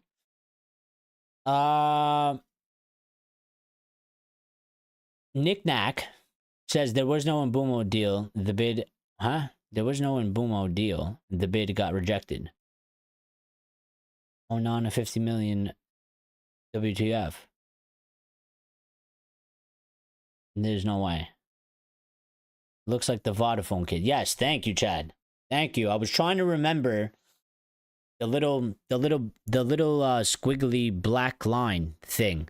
And I was saying yesterday, and I was like, what kit is that? It's like 04, 05, or 06, or 07, or something like that. I couldn't remember the year of the kit. But now that you said that, it's popped back into my head for sure. It is. It has hints of the Vodafone kit. Here we go. Look, I'll pull it back up. Pull it back up real quick. You see this black line on the inside. On the inside of the shirt. That's that Vodafone. That's when we had Vodafone. Yeah. Yeah, I was looking at that and I was like, that does look like that. So yeah. 22 likes now, says Steph. Shout out to all the people liking the channel. Thank you very much. We appreciate you very, very much. Nubis says I was about to say that. The one, yes, it does. I have that one upstairs, actually, hanging on the wall. Last says the away kit. The white and purple looks good, too. Pics in Discord. Are they in the Discord? Okay. I'll pull them from Discord then. Temesgin Delicio says, United, I want Osimhen, Mbeumo, Emi Martinez, Ederson, Kang In Lee, Aiden Hackney to United is better for next season, please. Well, all right, let's look at the kits real quick then. How about that? How about that? Cash me outside. How about that? Let me get the Discord. Let me get the Discord. Where's the Discord? Am I gonna be able to find it? Oh, you know what helpline? Lyle, you know what help? If you tell me what channel it's in. I have no clue where it is. I have absolutely no clue where it is.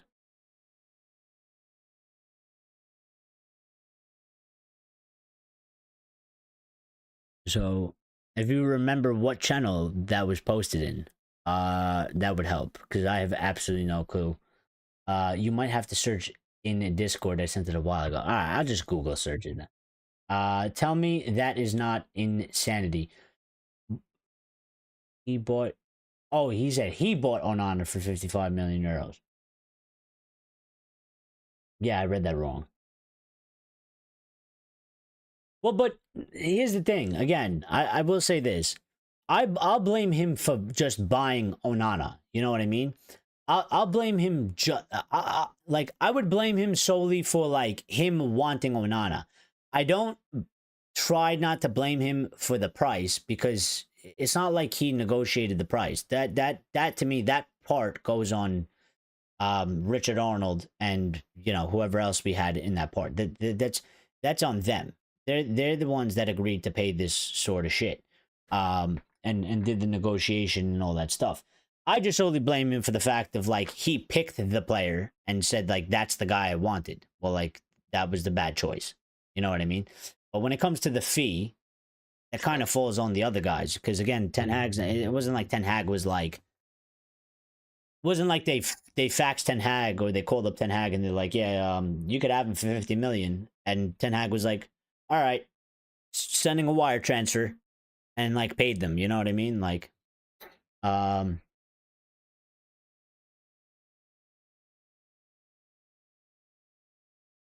had a reject that I kept as long as possible. Would you sell Mbeumo to get Gyokeres as well as Mbeumo?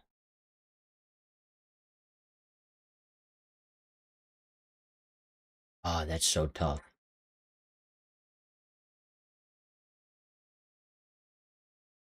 Bad baby meme, yeah. At least somebody got it. At least somebody got it. Did that? I don't know, man. That's a good question, Burry.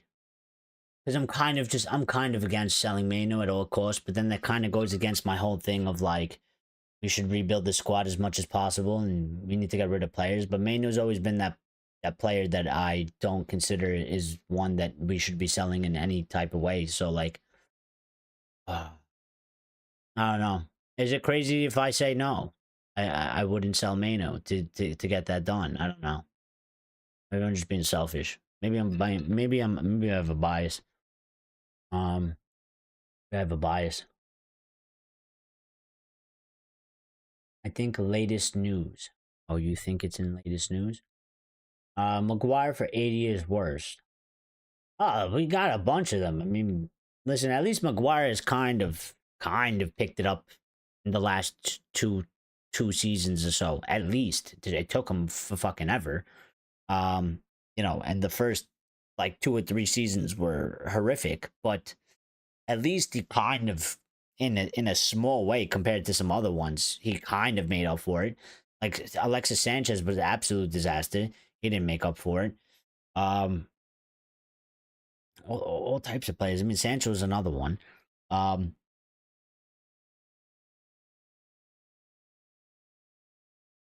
Antony's really bad as well.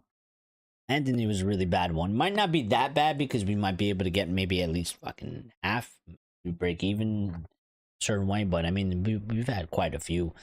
We've had quite a few. Picks in live chat channel. Cool. Thank you, Lyle. You're the best. You are the best. Hey, if we didn't have Lyle, we'd be so screwed, man. We'd be screwed. Oh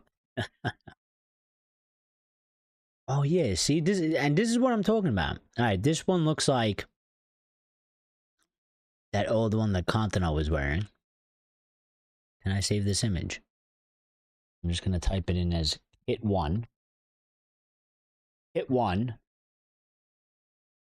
I'm gonna have this one save image as hit 2. Bada bing, bada boom. See? Look at the Discord, man. Easy as 1, 2, 3. Easy as 1, 2, 3. All right.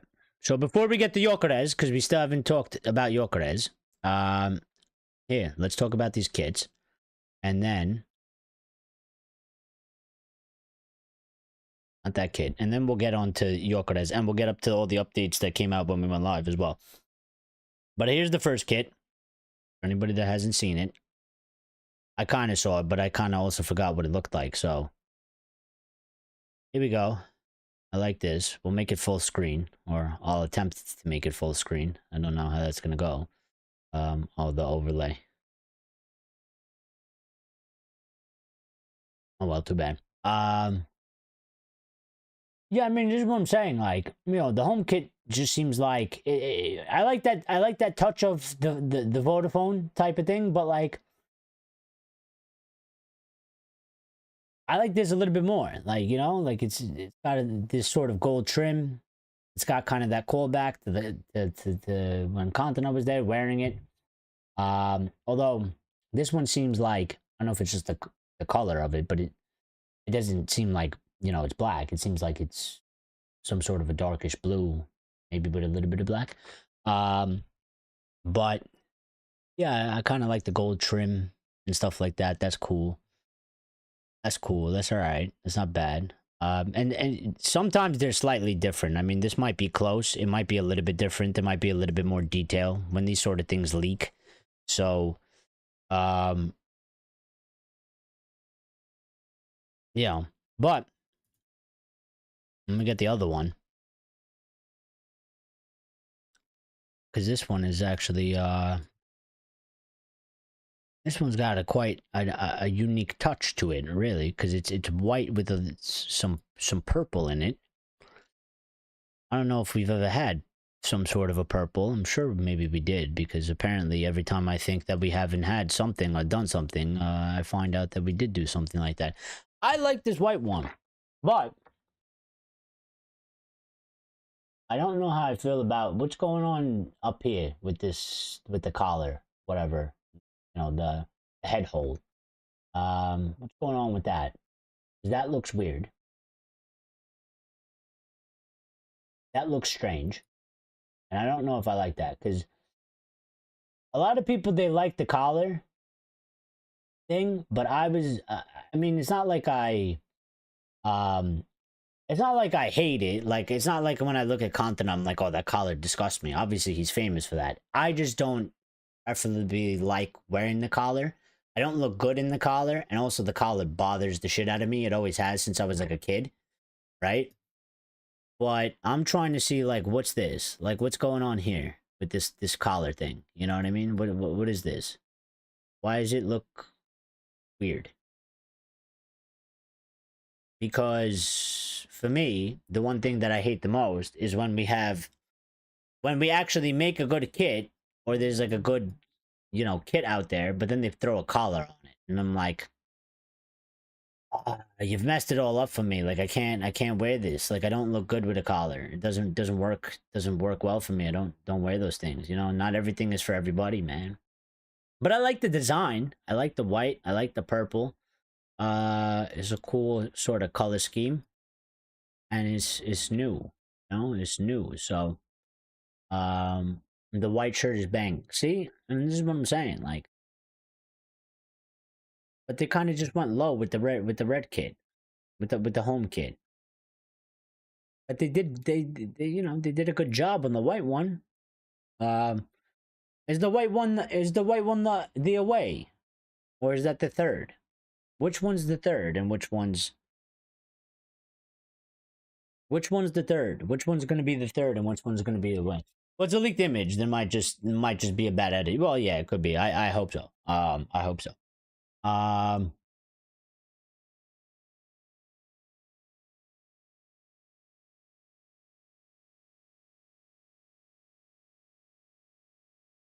Virgil was cheaper, and many other great center backs in our day. 100%.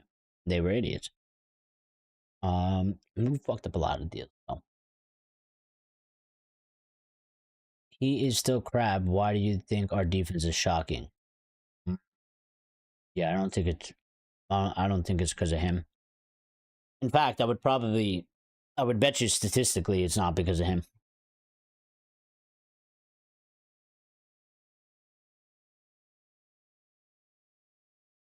And that's not saying that he's an elite center back. I'm just saying that he's doing better than he was before.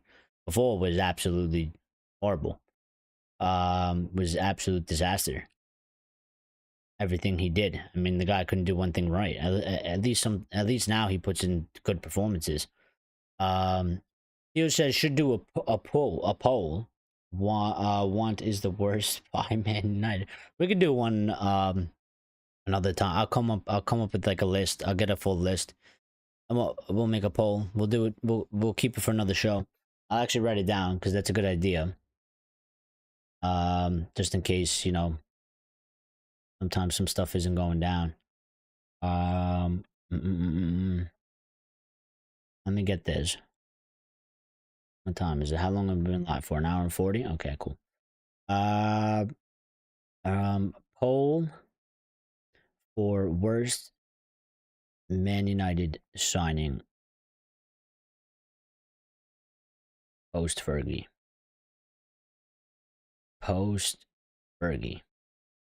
And then I'll actually go and get like a full list of these people and make like a full poll. proper poll because I think off the top of my head. Lawrence Burry says, well, a bit like McElroy, and I'm not even going to try and pronounce that guy's name. DeChambeau. Who? Shamu? In the U.S. Open, hyped for glory, but getting defeated by a tough course, the Prem at the moment. Shane Maguire stepped up his game, is putting lipstick on a pig. Yeah, I don't think it's that. I don't think it's that serious. I want that shirt. The black kit kicks the white one's ass. Yeah? Do you think so? The white shirt is banging. Maguire will look kick ass. The white one is away. The black one is the third. Okay. We don't need a third. No Europe next season. But... yeah, but they still wear that sometimes, no? Because what if you play a team that wears red and white? You can't wear the red one or the white one, so you got to wear the third one, which is black. Which happens. I don't know how often that's going to happen, but I mean, I guess if you play Brentford, and Brentford's home, they have a red and white kit, so you got to play in the third, which would be the black.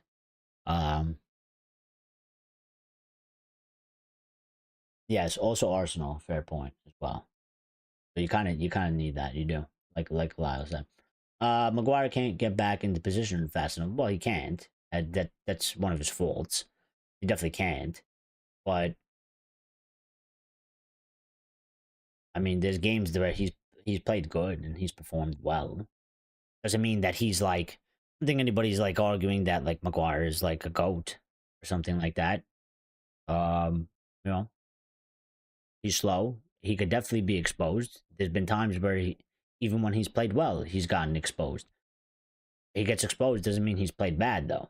It's just a fault of his. But actually, I think the 3-back. I mean, he's always played good in a 3-back, and I think the 3-back or a 5-back, whatever. But the 3-back actually works well for him. Actually, it's better. So, in our third kit, Lawrence versus Sanchez, Donny, Schweinsteiger, Di Maria, Malacia. So many since 2000. No, there's so many. I mean, go literally to the day after Fergie retired. Like that season going forward. Sancho, Sanchez, Donny, Di Maria, Depay, Antony. There's more. I mean, yeah, Schweinsteiger wasn't good. Sancho. There's players that we're forgetting about.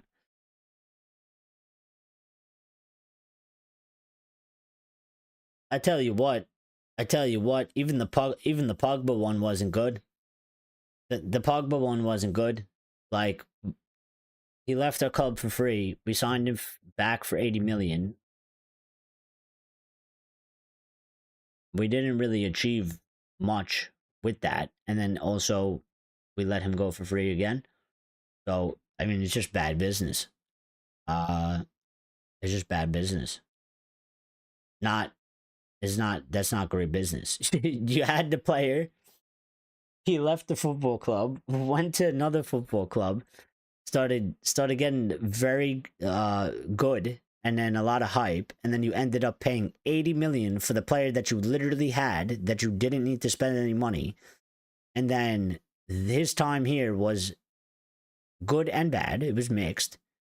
And then at the end of it, he just walked away, and we didn't get anything back for it. So it's kind of fucked.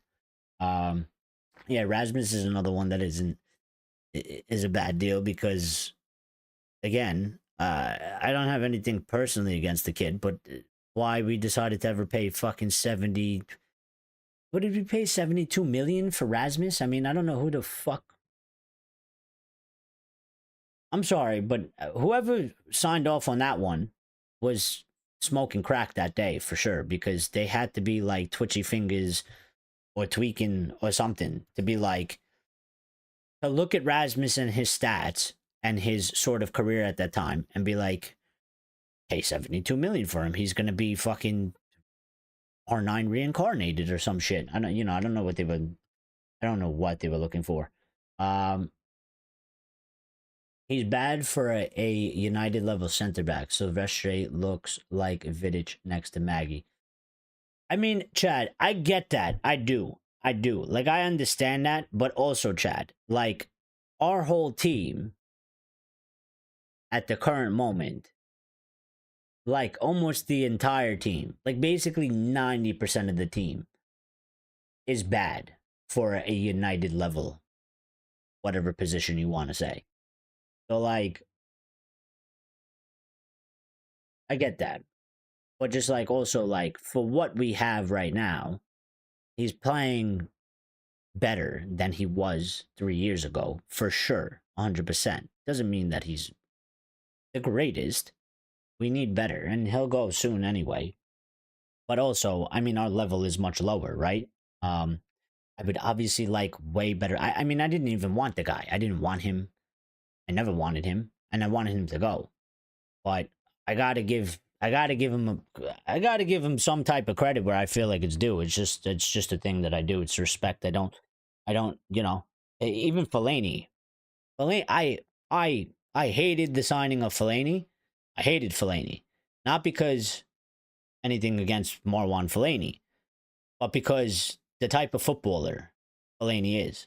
It's not a footballer that I thought belonged at Manchester United. And now you can argue because Fellaini was way closer to the Fergie era than Maguire was. But I hated the signing of Fellaini, and I hated Fellaini for it. But I still had to give Fellaini credit because he scored a lot of important fucking goals. But I hated what his signing stood for because I didn't agree with that sort of player being at Manchester United. I was like, it just doesn't fit. I was like, this tall, sort of in a way unathletic type of goofy guy, but he scored fucking some important goals for us. You have to give him credit when they get it. Yes, that's who it was, Chad. Schneiderlin. I was trying to think. I was like, yo, who was that guy that was supposed to be like this next, like, what were they calling him? Like the next Schweinsteiger or something. And we signed him. There you go. Oh, that was Lyle. Yeah, Morgan Schneiderlin. Yeah.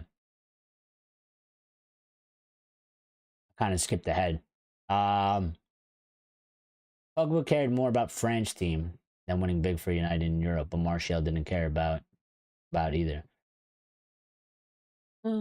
Yeah, I mean, no.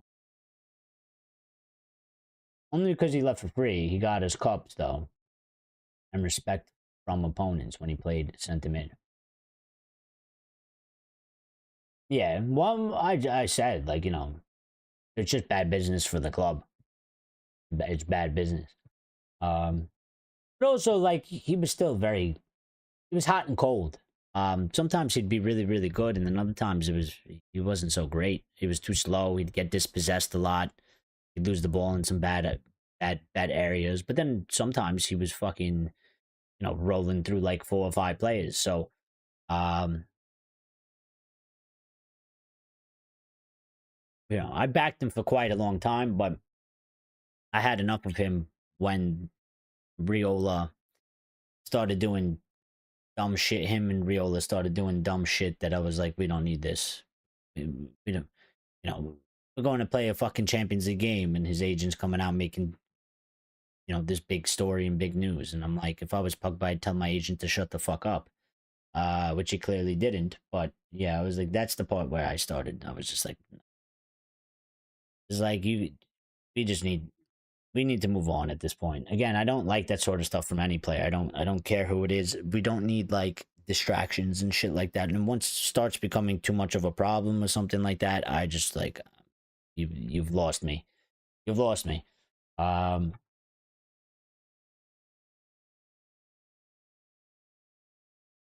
Silvestre was decent. I mean, he wasn't no Rio. He wasn't no Vidic, but he was good, to use. It was good, to use, but he wasn't no Silvestre wasn't no Rio. He wasn't no Vidic. Lawrence Berry said the last 12 months have been a massive collapse in the squad after whatever promise Erik ten Hag assembled this season. Well, yeah. Yep. Chad says Kobe is United level. Ahmad, Maz, Delit, Euro. So you're right, about 90% of about the 90% been United level, I agree. Yeah, and that's kind of what I'm saying. So like it's like I get what you mean, but I just try to like I try to keep it in the realms of like what we currently have and what we're currently looking at, and like kind of like the level that we can sort of be at or go to at this current moment in time. Doesn't mean that like this is, you know, I'm happy with this sort of stuff, but to me it's like to a certain point, like, you know, Axe does it a little bit, like, or he demands greatness, and I'm like, I get that, but also at the same time, like, I feel like we're far from that, and that shit's gonna come in steps and progress. And I feel like if you're at the bottom and you're looking up at, I don't know, you know, if you're the bottom of Mount Everest and you're looking up and you're trying to like, and somebody's up there and you're trying to talk to them, and they're never going to be able to understand you. They can't hear you. It's too far away. So for me, it's like, if we're real down low, like obviously I want more. I want to be higher, but then like at the same time, it's like if we're all the way down here and I'm like, if we're down here and I'm demanding for shit up here, like this is never going to happen. Or it is going to happen, but it's going to take a while. So I'm going to be wasting a lot of time and energy for the next however many years or whatever until we finally get here. You know? I like to take things step by step. And try and improve on them little by little, and you know, build. And that's where my sort of mindset comes with that sort of thing when I'm looking at things. Next, Carrick. Delaney was our second Scotsman's Everton connection. Oh, highly rated there. What do you think of Vivel? Is he really that good at spotting talent? I think he probably might be. I mean, I don't know 100% for sure, but I mean, he was involved in the, you know, RB Leipzig and stuff, and they're obviously really good at that sort of thing. So I have high hope for him. And I feel like maybe, just maybe, he could probably be the best one that we have at the club, the current moment. He could be the best one we have currently at the moment at the club, you know.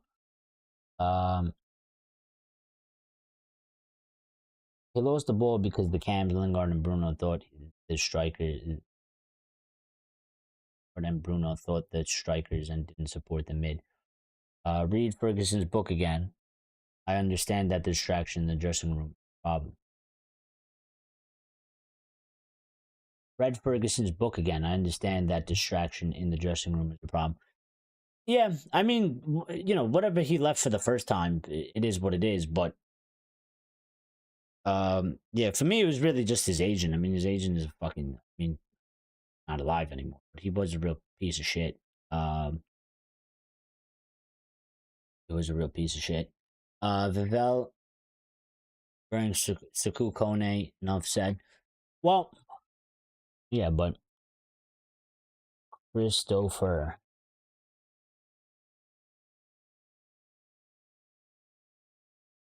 Yeah, I think he could probably be, as in terms of identifying. Number one, he's young. He's 38 years old, so not like he's been doing this for like ever. But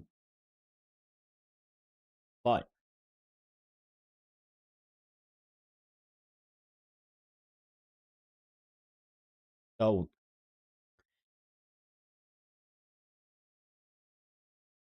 he went.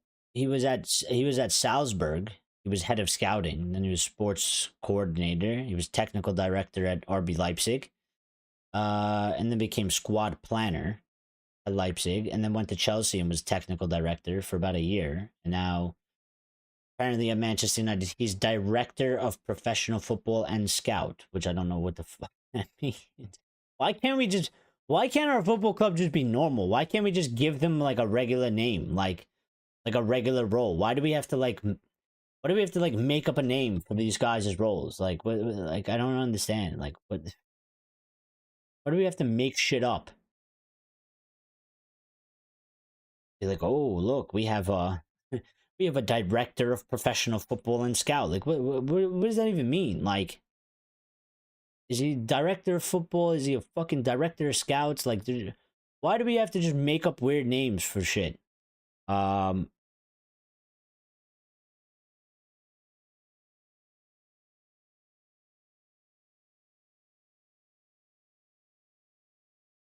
Christopher Vivel's signings while at RB Salzburg included Erling Haaland, Karim Adeyemi, and Benjamin Sesko. He also played a role in the signings of Patson Daka, Amadou Haidara, Dominic Sozoblai, and Noah Okafor. So yeah, I mean, he's definitely got the eye. He's definitely got the eye, and he's definitely got the brain. So again, I feel like he's probably the best one that we got at the football club. He's probably, I would say, he's probably better in terms of identifying. He's probably better than Wilcox for sure.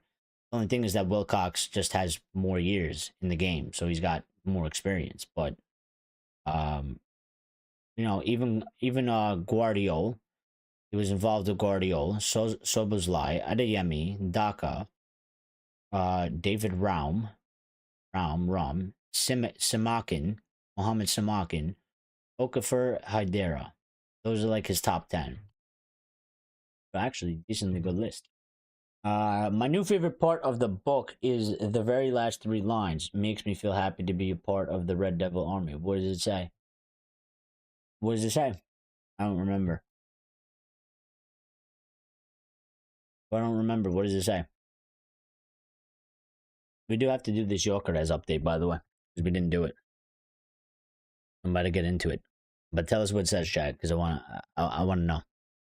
I want to experience the same feeling. So, but let's do Gyokeres real quick, and also let me just double check here because internet.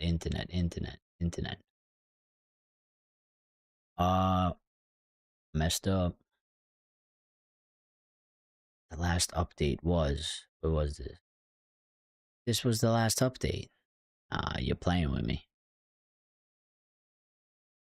No chance. No chance you're playing with me. Yo, son. Look. Oh, hold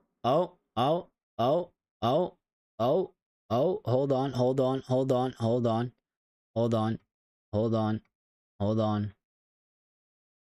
Oh. I sound like I'm a record player that's broken. Before we do Gyokeres, I'm bringing this in right now. So, Pleti goal, as said, 21. When was this? 20 minutes ago. Pleti goal. If you don't know Pleti goal, his name is Florian Plettenberg. He is a Sky reporter, moderator, transfer update. German, FC Bayern Munich, DFB. Although he is actually pretty good. So he doesn't just. You know, I know people say, well, he's German, but he's a Sky reporter. He's got some good context, and he's been decently. Ah, my God. I mean, I don't even want to read this comment because it might just open up some shit. But like, it would be to make a point, but I'm probably not going to do it because it's just. But anyway, Florian Plettenberg has said 20 minutes ago, Manchester United already have a verbal agreement with Brian Mbeumo and have also entered negotiations with Brentford. However, Tottenham, under new manager Thomas Frank, will try to convince Mbeumo to join them. I think that, I see that update from him. I will take that. That's fine. I think that's probably totally 100% true. I think Thomas Frank would probably like Mbeumo to come with him. I think he probably definitely rates him. He's been one of his best performing players. And also Thomas Frank's going to a new club. And I think if he had the opportunity to, he would take Mbeumo. So will they try? More likely than not, yeah. Like, I think, why not? Why not try? But again, I still don't think him going there is enough for him to change his mind at this current moment in time. I could be 100% wrong, but I just don't think so, considering, I mean, unless he absolutely just, like, if he loves Thomas Frank as much as Lions loves Thomas Frank, then we're fucked. Let's just put it that way. I think that's the easiest way to put it. If Mbeumo loves Thomas Frank as much as Lion loves Thomas Frank, then we're fucked. But I don't think it's necessarily like that. So, yeah, I think really realistically, I think unless we fuck it up ourselves for whatever reason, right? Then maybe his most likely destination would then become Tottenham. But we would have to mess it up, sure. So, and 14 minutes ago, Mbeumo has made it clear he wants and prefers a move to Man United. It just feels like Brentford are using Tottenham to try and get to United to increase their offer for him. Yep, that's also a thing. So, but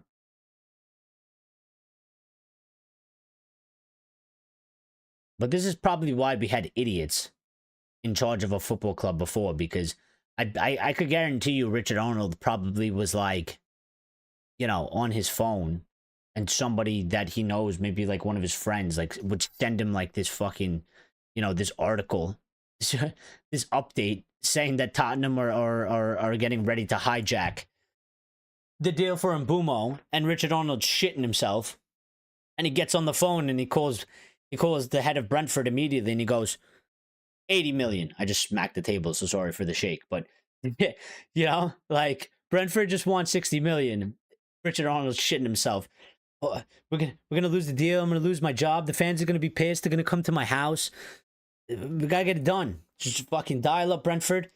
80 million. We're sending 80 million. And Brentford are just like, what the fuck just happened? Like, we were just trying to get 60 for the guy. This guy shit himself and offered us 80. And they're like, they call him back and they go, 90 or fuck off. He's like, all right, done. Don't worry about it. 90. We'll give you 95. Just please, just stop. No more. Like, please, I'm begging you. Yeah, so like, Pletico last update about 2 hours ago, says Laya. Well, then our aggregators are really slow at doing their job. So, maybe he said it somewhere else. Nope, there's one here. 34 minutes ago. Lyle. Tottenham Hotspur, 34 minutes ago. Florian Plettenberg. Tottenham Hotspur, under new manager Thomas Frank, will try to convince Bryan Mbeumo to make a move to Spurs. However, Manchester United have already entered negotiations with Brentford, as Mbeumo has already given his approval. A verbal agreement with Manchester United is in place, and they remain optimistic that the transfer will go through. Deal is on. So thank you. Thank you, Plettenberg. Thank you very much. So yeah. But anyway, let's do Gyokeres. Onana for me is the worst. Chad gave us the quote. He said, "Man, this is Sir Alex. I wish I could do like an accent. Can't do it. Not that talented." Manchester United will go on being a great football club, and all those whose lives the club has touched will be stronger and wiser for the experience. I know I am. Gave me chills. I'm gonna be quite honest. Gave me chills. Love it. I don't know. Every time that man speaks, man, he says things that is just like, it's just like nobody, like, you could have somebody else say the same words and it just won't have, it's not the same. That's not the same effect. It's not. It's just like he says things and he has sayings and he has like these beliefs and it's just like they hit home. They hit home. And now we could also use that quote to say that's why we call it the Red Devils experience. See that?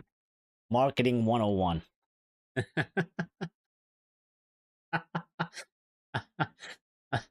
Marketing 101. Sir Alex Ferguson rang me up one day, told me you should make a YouTube channel called the Red Devil Experience because all those whose lives the club has touched will be stronger and wiser for the experience. Marketing 101. Nubis says Spurs have the money because of Champions League, but all this depends on Mbeumo. I mean, they got the money. Sure, they got the money. Yeah, but like I've been saying the whole time, I don't think Frank going there is enough for Mbeumo to just suddenly be like, well, actually, I want to go to Spurs and I want to go hang out with Thomas Frank when he denied all the football clubs and gave United priority because clearly he has something for United. Because for him to disregard Champions League, I think he'll also disregard Thomas Frank. Maybe a little bit less, but you know, I think he'll disregard Thomas Frank. Same thing for why he disregards Champions League football. He clearly wants something about United. It's clearly something about United. We're a little bit lucky in that sense. Elias says, I was talking about Gyokeres. Oh, my bad. Well, this is what happens when I look at the chat and I'm looking at someone else to jump back in, so I apologize. Elias says, I was talking about Gyokeres, LOL. At that point, we were about to jump on topic. Pletico had an update about 2 hours ago. Oh, all right. Fair play. I fucked up. My bad. My bad. He plays the same position as Johnson, though.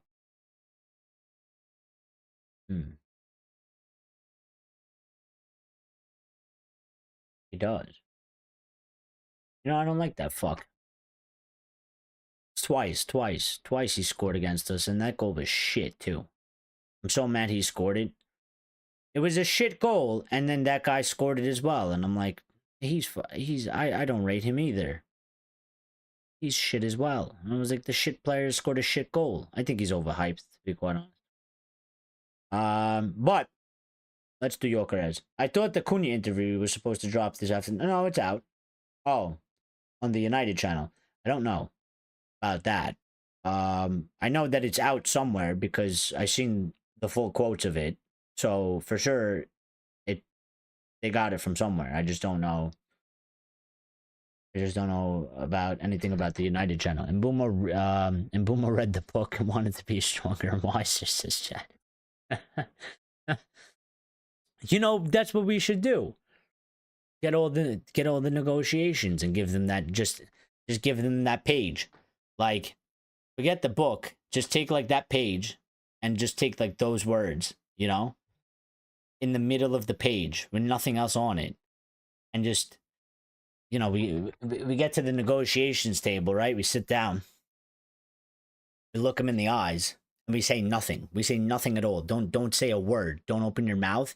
Just take the piece of paper, fucking slide it across the desk like this, right? Put it there, and the whole time just eye contact, just staring at them. And they're gonna look at you, and you point at that thing, tell them to read it. And it says that quote, and then next it just says Sir Alex Ferguson. And they read it, they look up, and you go, what's it gonna be? They won't have a choice. They'd be like, bloody hell, we gotta go to this football club.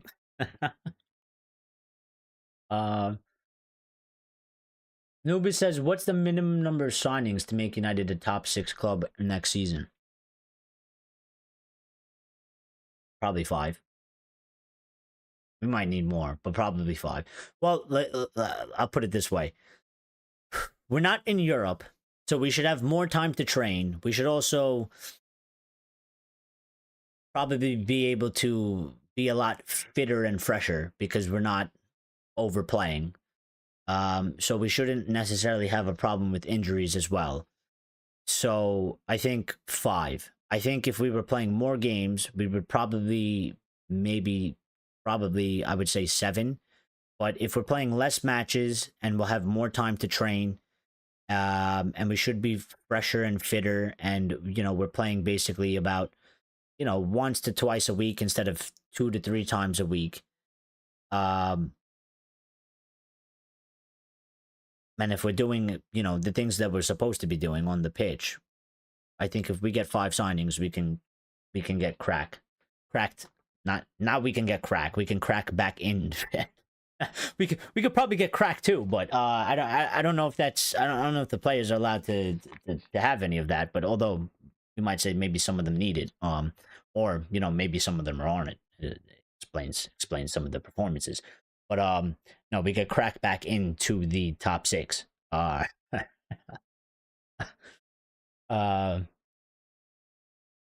Johnson has good instincts for goals. Must give him that. One of the best fantasy players. Well, yeah. Listen, he's not a United player, so I'm allowed to be like biased and stuff, or whatever. Yeah, I don't like him.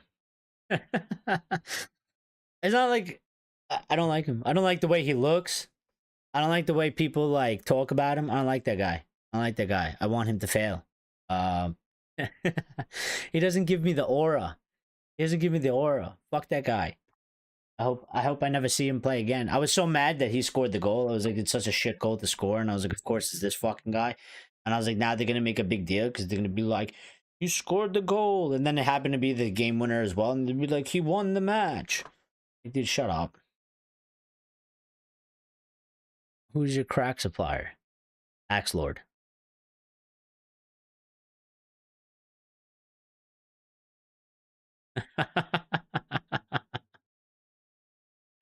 Axe Lord. Axe Lord is the crack supplier.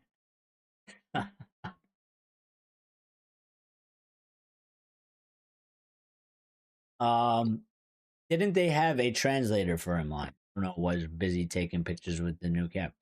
Hey, who? What? Oh. Yeah, they did. I think they had a translator with them, if I saw that correctly. All right, but anyway, Viktor Gyokeres. He got baby brother aura. Yeah. Yeah, he kind of does, like, you don't like necessarily hate him, but it's like, shut up when I tell you to, listen to me, motherfucker. But anyway, let's do Viktor Gyokeres and let's finish this up. So this just went in between Mbeumo and Gyokeres. I forgot to click this one first. But if Brentford keeps delaying, and this comes from the Muppeteers, Manchester United will make an offer to sign Viktor Gyokeres. I find this one weird. I like the Muppeteers. I don't think Muppeteers like make shit up for like clicks and likes. I don't think they do that. I respect them, but I find this a little bit weird. I don't watch the shows, so maybe he further explained this, and maybe the aggregator just couldn't be fucking asked to write, more detail or whatever.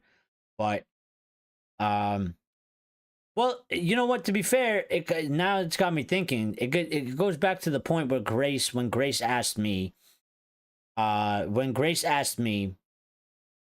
do I think that we went for Mbeumo instead of the striker?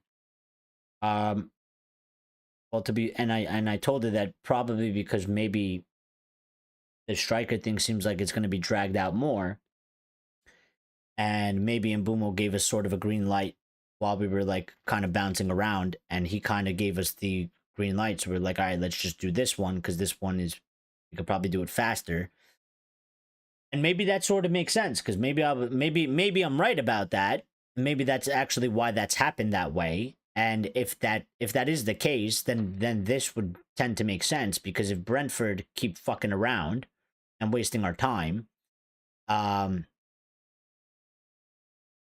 I mean, we are also we're still very interested in Gyokeres, and obviously we want to sign him. So like maybe, shit's happening over there. Maybe we have to go take care of that, and maybe we'll come back to this, and we'll kind of have Mbeumo.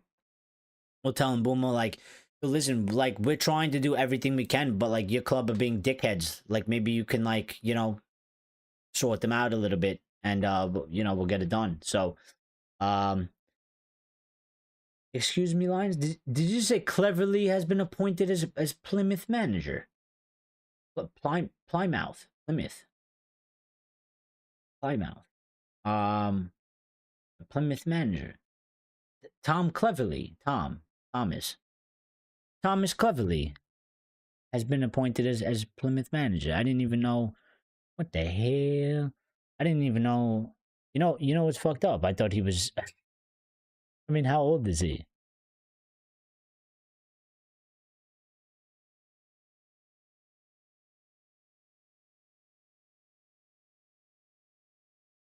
He's 35. When did he retire? Did he just retire?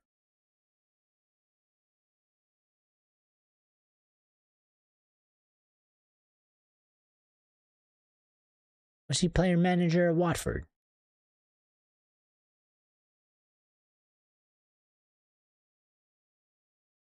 What the hell? Look at that. I mean, he's just been thrown right into that shit. He was a player for Watford and then became their caretaker manager since 2024. See, they couldn't trust. He was manager of Watford as well, but he was player manager because it says that he played like 4 games. See, they couldn't trust me with that. They couldn't do that to me. They couldn't do that to me at all. They make me player manager. Guess who's starting every game? I'm in the lineup every game. I'm in the lineup every game, and I ain't even going to practice. I'm still in the lineup. They couldn't trust me with that. Ain't no way. Ain't no way. But let's move. Manchester United will not break the bank for Viktor Gyokeres. This came in the early hours from Pete Hall. And numerous updates from Pete Hall today about different players. CM Official says Hugo Ekitike isn't a hot topic yet, partly due to United's interest in Viktor Gyokeres. Their pursuit of him is solid, and intensive talks between United and the striker have already taken place. So I mean, yeah, obviously, like, he wasn't really one that was. I mean, the main 3 literally was Gyokeres, Osimhen, and Liam Delap. Ekitike was mentioned like once, and there was nothing serious about it. But Delap got taken off the table, and then it seemed like Osimhen was off the table, but it also seems like Osimhen's kind of back on the table, but not really. So I don't know where that's going. And then Gyokeres is one that we're obviously Ruben wants him. I think Gyokeres has probably become the priority since we lost Delap. And I think it's just one that we definitely want to do. So unless we lose out to Gyokeres, I don't see Ekitike becoming any higher in the totem pole until we miss out on somebody. Like, I think they probably should be doing a little bit of homework just in case. But like, if Gyokeres ends up going somewhere else and Osimhen ends up going somewhere else, well, then we're left with him. So he becomes number 1, and he's like he's like 4th choice. And it's still, I don't think. No, last season he was full-time manager, huh? All right, fair enough. But Fabrizio came through.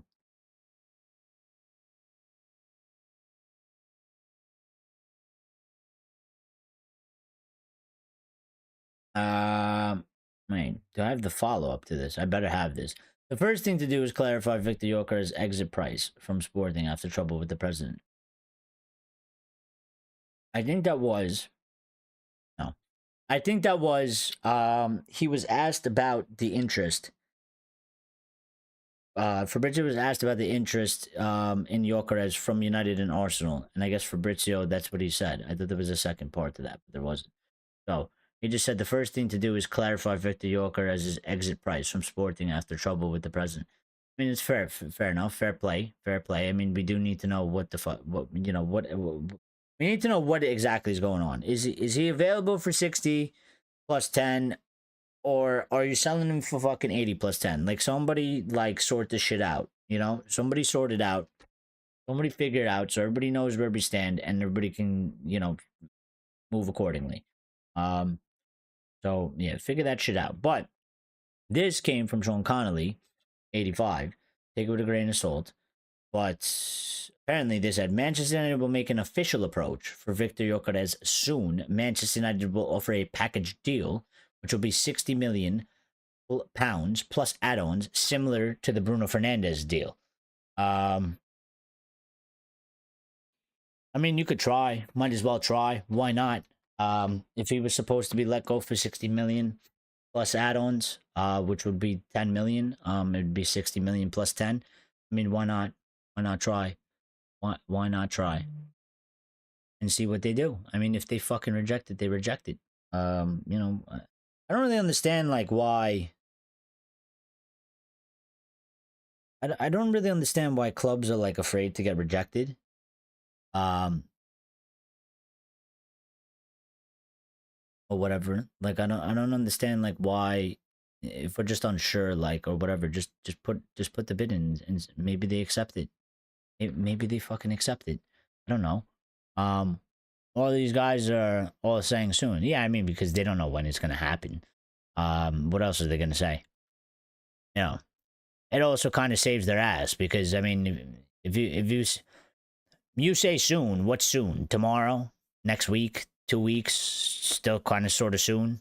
You know, if you're one of these guys and you say Manchester United will make an official approach for Viktor Gyokeres in 4 days, and in 4 days we do no such thing, everybody's gonna be like, well, you're shit. You know, they're either gonna call you a liar or they're gonna say you're not credible, your sources suck. So, you know, soon just kind of, you know, you make it a little bit vague. It's a lot easier for you because you could just be like, you know, maybe it happens in 3 weeks, and that person, technically, if they want, they could be like, see, I told you so. I told you it was going to be soon. Be like, yeah, but like for some people, soon is like, you know, tomorrow or like in like 5 hours or something like that. You know what I mean? And then for other people, soon might be like 2.5 weeks later. Soon. Nubis says, do you think Sporting are pissed off at United for taking Mbeumo away in the middle of the season, which led to retaliation from the president? They sold Quenda to Chelsea and now Gyokeres saga. I don't think so. I don't think so. I don't think so because here's the thing. Sporting kind of understand, like, it is what it is. Like, they get it. You know what I mean? Like, they get it. They understand that, like, they're in the Portuguese league. And I think United was, we were aggressive, but we were also fair. Like, we gave them the compensation they asked for. We paid even for the other staff and shit like that. And I don't think we really dicked around with them. So I don't think there's anything really to be mad about. I think Sporting, listen, they tend to understand, you know, it is what it is. You have, you know, even the fans, like the Sporting fans aren't mad at United for that. Like they know, like they get it. Like the guy wasn't going to stick around forever. They were disappointed and they were sad for sure, but they don't hate United for it. Like they get it. Like it happens all the time. Like you know, this guy, you know, the players never stick around there. The manager never sticks around there. They get what it is. You know what I mean? All they want at the end of the day is to be compensated how they feel is fair. They want what they feel is proper compensation. Now, if you try to dick them around with the compensation, that's when you start pissing them off. And that's when things can go bad. But other than that, I think, you know, I'm sure they weren't like necessarily thrilled, but I don't think they were like, you know, fuck United for coming in and taking our manager mid-season, like what a bunch of assholes or whatever. Because, I mean, if he had such a problem with it, the president could have just been like, no, fuck you, you're staying here. You know what I mean? And he could have just told United to F off. But he didn't do that. He just said, listen, if you want to do this, you know, you got to give us this amount of money. Because, I mean, like, this is a bit fucked up. And then we were like, No, we'll definitely give you the money. Like, we understand, like, it's not an ideal situation, but also, like, you know, this shit happens. So sometimes shit happens, you know. Anubi said we kind of ruined the season, especially the Champions League. Well, we didn't really ruin it. I mean, we definitely had an effect, but they still won. They won the league. Um, and you know, the Champions League was always going to be difficult anyway for them because they were performing quite well in it. But I don't think that I don't think they weren't going to be able to win. They could have gotten maybe further than they did, but um, it still sort of worked itself out because they ended up getting a guy that they have now that he ended up pretty much carrying on. So, um, but like Lion said, no, it's a good. I mean, it's a good question. It's a good observation and stuff like that. And them like selling Quenda to Chelsea. I mean, that just has to do with like that has to do, in my opinion, has to do more just between Quenda himself and then his agent and then also Chelsea. Like, I don't um like Sporting has no just because we have like a good relationship or anything, they don't need to like pick up the phone and be like, hey, by the way, um yeah, like Chelsea are coming for Quenda or something. You know, Quenda went to Chelsea because supposedly he didn't want to play wing back and he wants to play winger. So I don't know. Um and then the Gyökeres thing is not directly, I would also say Gyökeres thing is not directly associated with Manchester United. I know we're in for him, but there's obviously other clubs that are are thinking about getting him or looking at him. So it doesn't have anything to necessarily do directly with United. I think the Gyökeres thing is probably just more of somebody there, which apparently seemed to be the director of football at Sporting, made a promise to him that he was allowed to go for 60 million plus 10. Um, Gyökeres' agent says they have it in writing. The president is saying no fucking way.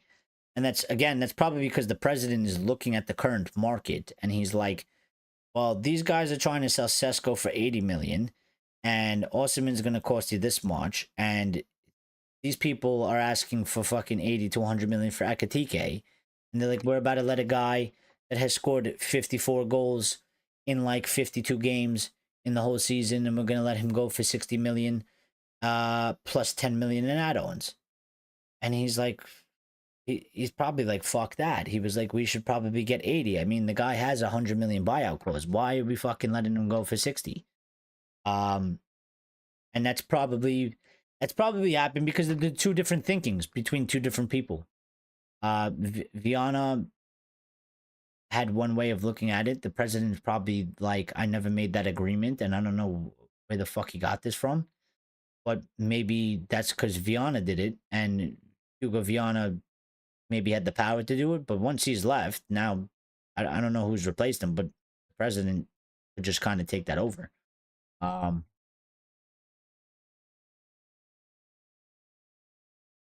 yes, that's yes, line. Quenda to Chelsea made no sense. They have Malagusto at the right wing back, right back. Well, but that's what I'm saying, Nubis. Like apparently he's gone there because he's not going to play right wing back or right back. He's gone there to play winger.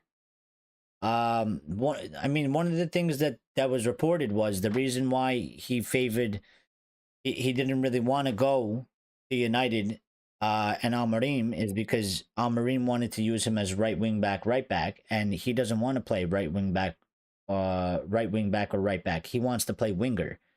He wants to play further up the pitch. He doesn't want to be this wing back, attacking wing back sort of thing. He wants to literally just be a winger. He wants to be like, like an inside forward, like Garnacho or some shit, or like Lamine Yamal or something. Um, Well, yeah, I know they have dozens of wingers, but again, this is what happens. These players live in their little bubbles, and they're like, it's kind of the thing of like, you know, you can make the point to him, Nubis, and you'd be like, you know, Chelsea have like 25 wingers, right? And they'd be like, yeah, but like, I'm gonna be the best one out of all of them. And then you tell him, nah, you're crazy. And then he'd be like, no, you're crazy for thinking that I'm not gonna be better than all of them. You know what I mean? And that's just how it is. Like, these footballers have egos. They don't look at the shit like we do. Literally, all of us look at that and be like, oh, Chelsea have like 200 players and they have like 25 wingers. Why the fuck would you go there? Like Lyle says, like, Chelsea has 63 wingers, and we look at that as fans and we're like, why like, if you're a winger, why would you go there? Because like, it's obviously, clearly the situation is fucked up if they have 63 different options. You know what I mean? But then the players look at that because they're professional players and they have egos, and you need to have an ego to make it there. So you have to have like, you have to be full of yourself, you know, to a certain extent. I mean, your head shouldn't be the size of you know, a hot air balloon, but like, you have to have some sort of like cockiness and some sort of self-belief. Otherwise, there's just no way you would ever be a professional player. I mean, like, in any sport, like, if you're a fighter, right? Like, I don't know if you guys watch UFC or boxing or anything like that, but like, those guys, they need to have the mentality that like, I will literally beat the shit out of anybody that comes in front of me. Even though it might not necessarily be true, like, if somebody else is looking at it objectively, be like, no way, that guy is way, you know, he's way stronger than you, he's way faster than you, he's definitely gonna fuck you up. But like, they can't have that mentality because they'll lose every fight. They actually wouldn't even be to the place. They have to have like this sort of idea in their head that like, I'm the best. Doesn't, like, you know what I mean? Like, he probably looks at that and goes, yeah, Chelsea have 25 wingers, but them 25, they ain't me. You know, they're not me. I'm fucking, you know, I'm gonna be better. I'm gonna be in #1 spot ahead of all of them. You know, and you know what? If he does it, fair play to him. But the odds are kind of stacked against him. But sometimes someone manages to overcome the odds, just to get loaned out or sold to. I mean, it could happen. Could happen as well. Could happen. But also, maybe they all, I don't know how that goes, but maybe they offered him, you know, maybe it's in the contract that he's like guaranteed some sort of amount of status or playing time in the squad. So I know they can do that. I don't know what the penalty is for breaking that. If they just like, they're like, yeah, you'll be like a regular starter or something like that, and then really like, this guy's played like 2 games the entire season. Like, I don't know what the penalty would be for that in the contract. Did they have to pay him more money or something? I don't know, but you know, if they put something in like that, maybe it made him feel more secure because they're like, look, they're guaranteeing me to be a regular squad member, and if I have that opportunity, then I can. I'm definitely already ahead at least like 15 of those fucking wingers. And then I just got to do, the rest is on me to just outplay the remaining ones, and I'll be you know, permanent starter pretty much, or whatever. So yeah. But what was the last one? Plenty goal. This was the one that you were talking about, Lyle. This is the one you were talking about. Right when we were going live, I grabbed this. Sporting have given Viktor Gyokeres the assurance that he will be allowed to leave in the summer for 60 million to 70 million euros. Florian. You know what? I just gave you a bunch of credit, and then you, yeah. Well, to be fair, I mean, they do use the euro in Germany and in Portugal, so.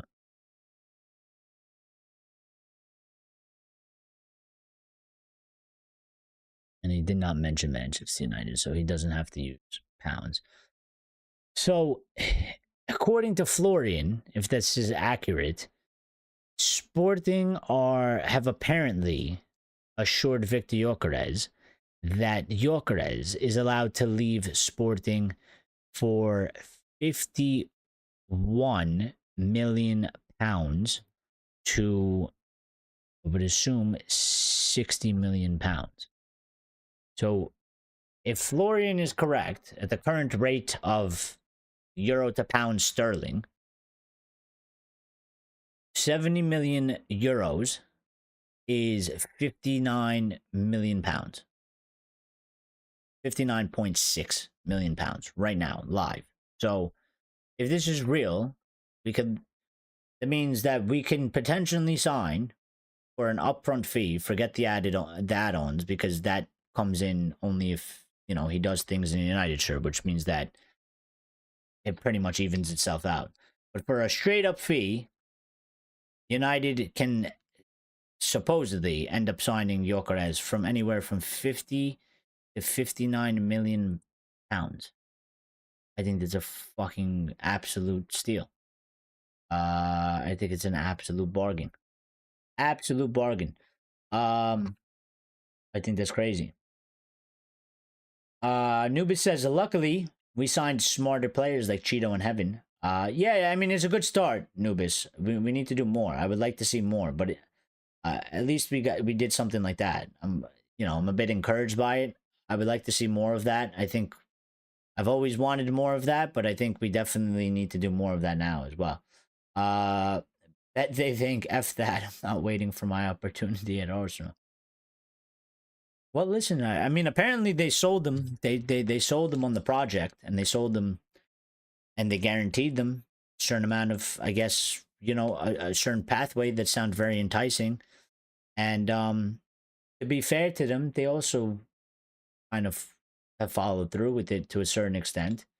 You know, they've both been given some good opportunities. Evan seems like he's coming off better than Cheeto. I think Cheeto probably might need a loan or something, or maybe he needs to just develop a little bit more. But I quite like the look of Heaven. When is the window going to open again? It is supposed to open in... I can't remember. 3 days? Does it open on the 16th? I feel like Lyle would know this. Now I'm putting a lot of pressure on Lyle.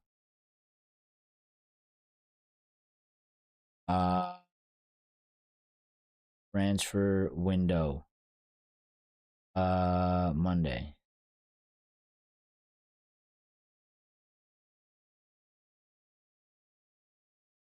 Transfer window 2025. Yeah, opens the 16th. There you go. Reopens the 16th, so I was right. So in 3 days. Oh yeah, Monday. React Braza says Gyokeres is also pissed with Sporting president because the man is talking shit about the release clause and making the negotiations difficult. Viktor removed Sporting from his Instagram. He did. We talked about that a couple days ago.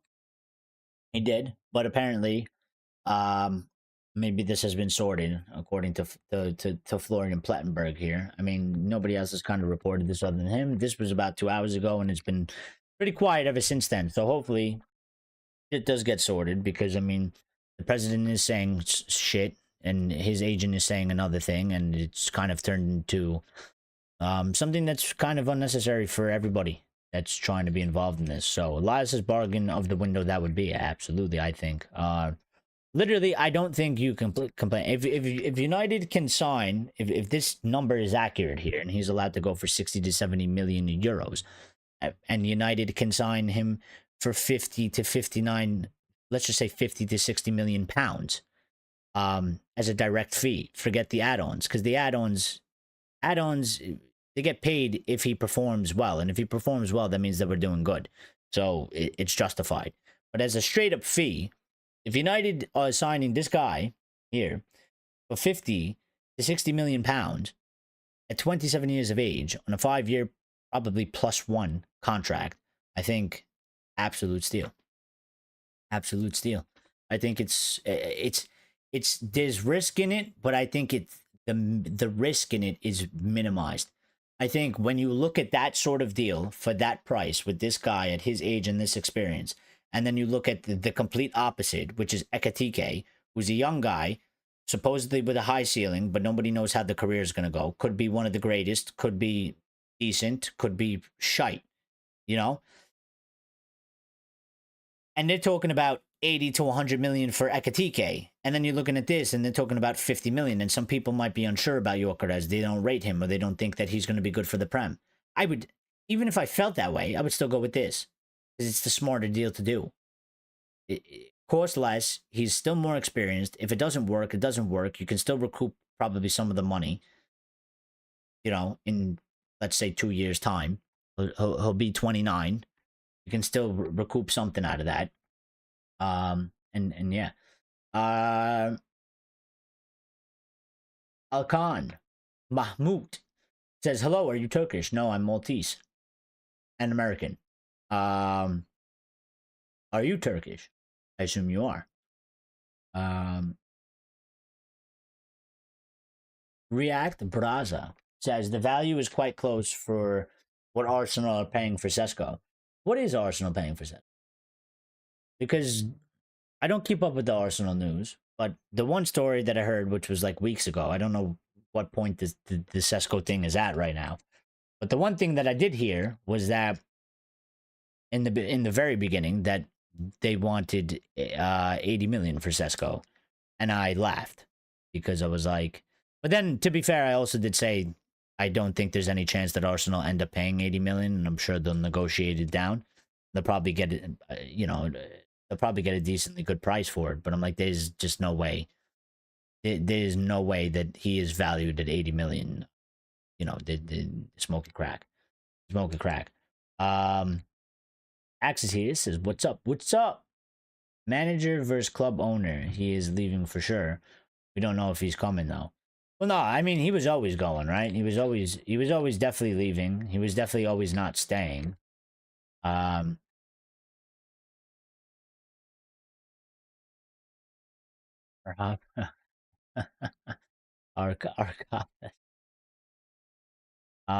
we'll see what kind of steal that is. I still think it's a steal, regardless. I mean, around 60 to 70 million. The point is that Arsenal was interested in Gyokeres. No, I got you. I was just wondering where that was at because I know they asked for 80 and I laughed. If anything, this guy'd probably go for 80, but yeah, again, I think it's probably, I mean, to be fair, you know, X doesn't think he's gonna do so well, which is fine. But I would ask, you know, who do you think should be the striker then, Axe? If it's not this guy, if he's not doing well, or I mean, if you don't think that he would do good, who would be a striker that you think would do good? Because my whole thing is like, again, if I'm looking at him and I'm looking at Ekatike, I'd rather take the chance on him, even if I thought like how you think, Axe, or how you feel. Even if it felt like that, I would still do this deal for that price. I would do it. I think the risk assessment on it makes sense. Like, the guy has scored like some 56 goals in 53 games or 52 games, whatever the record is. And he's going to cost you 50 million to 60 million pounds in his prime at 27 years of age. I'd rather go for him than go for Ekatike, pay 80 to 100 million on a kid that's had a one-off season. And have no clue what the hell is going to happen. So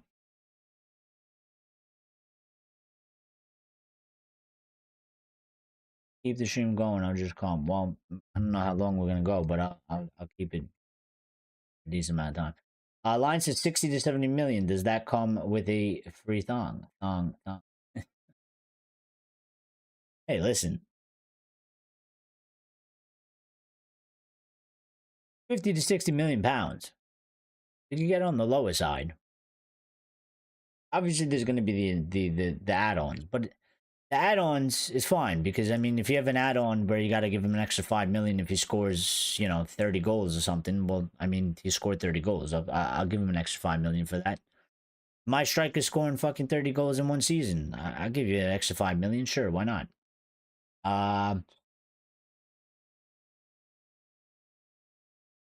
Gyokeres coming in and Hoyland leaving boost Cheeto's development major. You know what? Maybe, man. Maybe that's the route they go about it. Maybe. Could be. Could be. I mean, he is there, Cheeto. Maybe he just shadows Gyokeres. Axe says he would work on Rasmussen, but Samu from Porto. Give Rashford one last chance as competition for Obi. High risk, yet less of an investment. Just my take. Well, I'll bite on Samu for sure. He would be quite interesting. 100%. I don't know. You know, with Rasmussen, I don't know what's gonna happen with him. Again, I'm not 100%. If he stays and he shadows, you know, I don't think he can. I don't think he can be the guy. He can't be the number one for sure, at least for next season. If he stays in shadows, I'm not necessarily against that. I know some people out there are quite more aggressive and they're like, Rasmus Højlund is literally the worst. Kind of like Onana. Like, people say Onana is the worst goalkeeper. They say Rasmus is the worst striker ever to play for this football club, and they just want him out. For me, I'm just more of like, listen, if you get me Gyokeres or you get me Osimhen, somebody to like that level that has experience and is ready to go, and you keep Rasmus in the background and he could be a second, maybe he shadows him a little bit, maybe he learns some things and maybe he actually improves. I was like, I'm not totally against that. But yeah, Samu is interesting though. But I wonder if he's going to go anywhere this summer. I kind of feel like he started off the season quite hot. I don't know what happened to the rest. You know who is a player that we should definitely get now that you're telling me about? You're telling me about Samu. Samu has a lot to prove yet. Yeah, probably too. But you know what? He is sort of a specimen. You know what I mean? He is sort of a specimen. So I think he needs a little bit more to go, for sure. And I would take Gyokeres over Samu, but Samu is interesting. Could be one that could be something that works out.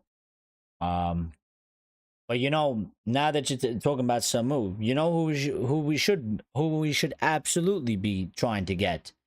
And it's probably maybe already a little bit too late because it's probably going to be already too expensive. But Rodrigo Mora at Porto, that kid is a baller.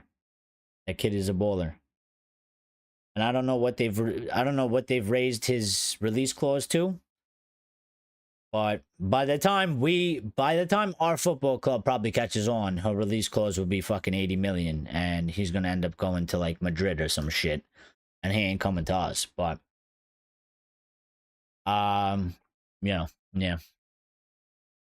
By the time the people at our club figure that shit out, it'll be too late. The truth is that for United, all clubs ask for outrageous price. We are accepting that for many reasons. It's a failure. Well, yeah, I mean, because it's an overall thing. I mean, at one point we had really idiotic people, but also you could argue, well, they were overpaying for players because it's Glazeonomics. Glazeonomics is real simple. Glazers own an asset, which is Manchester United. That's the asset. Now, the asset, typically an asset could be like a property or something, which I guess you can consider Manchester United sort of as a property as well. It's kind of, you know, a business and a property and a couple other things all in one. And most of these people that are these bigwig people, what they do with their assets or properties is they like to overinflate the price. It's a common thing that happens. It's legal to a certain extent. You can't quadruple the number, but you can slightly overinflate the price. You're allowed to do that because it's kind of like what you value it at, but it has to be in a realistic range. And these guys were signing players. One was incompetence with fees, but then also part of me also says they probably did that shit on purpose, because for every player that they paid more money and they overpaid on players, those players get written off in the books as assets within the asset, which means that our value goes up. The value of the club goes up. If you sign 10 players for 80 million each, that all gets written under the value of the club. Whereas if you signed 10 players for all 40 million each, the value is now less by half. So if you overpay for players and you pay over what they're worth, it doesn't matter, because on the books it just gets written as Maguire 80 million asset, Antony 80 million asset, this player 80 million asset, and then all of a sudden the club went from being valued at 2.5 to 3.2 billion. And yeah, Glazeronomics. So it's a little bit of that, a little bit of incompetence, and then also we've kind of just been doing that for a while. React. So like, shit. Yeah, it's just never catches on. It never catches on. Samu too expensive. Porto are going to ask for 100 million for it. I mean, they probably would, especially now. Now Porto have Andres Villas-Boas as their president, and on Andres Villas-Boas, I don't know if you remember him, but he did coach. Did he coach Tottenham at one point? He was also at Chelsea. I know that for sure. Yeah, he stepped out of the game for quite a while, and he was doing something with like F1 or race horsing or something like that. And he's come back to. He's been elected at Porto, and he's straightening their team the fuck out. Their football club has been a mess for quite some time. They had bad financials. They were in a bad financial spot. He's come in and he's straightening it out. And he ain't fucking around when it comes to the fees and stuff like that. So he probably would. He probably would, Nubis. He would probably do that. And they would probably, if they ain't getting 100, they're getting fucking close to it for sure. Because he's not. Villas-Boas ain't playing no games. He's not playing any games. He's moving serious over there. Nubis says he was about to say more. Axe says I would reject Gyokeres because he's over 25 and has left England once. Yeah, but I mean, I guess for you, fair point. But for me, that doesn't really matter. I don't like what is being over. Like I don't think being over 25 is a problem at all, and I don't. To me, it doesn't matter about it. Leaving England doesn't matter either. I don't know. To me, those two things mean nothing. Like I don't, if you want to like say why that you feel like that's something that's important, I don't get it. I don't get it. Like it doesn't. Those two things mean nothing to me. But I mean, I'm sure you have your reason for it. I just don't. It just doesn't. I just don't understand it in my brain. It doesn't make sense to me. Like it's not something I rate, I guess. Lion says I would love it if could work with Rashi, but he's been clicked off for a while. I mean, I did too for a long time, but I've come to the point where it's not gonna happen, and it's done, and it's dusted, and it's just time for everybody to move on, and that's it. Nubis says Madrid are not going to sign him. They have Massantawano and Gullier. Hey, whoa. I can see him going to PSG though. They failed to sign Massantawano. Hey, whoa. Hold on. I think it's a fair point, and maybe he could possibly go to PSG. Luis Campos, brilliant director of football or whatever you want to call him. Brilliant guy, smart guy, genius. Has gotten a lot of players before for cheap. I mean, he got Liao for like next to nothing before Liao was Liao. He got, there's all types of players like that.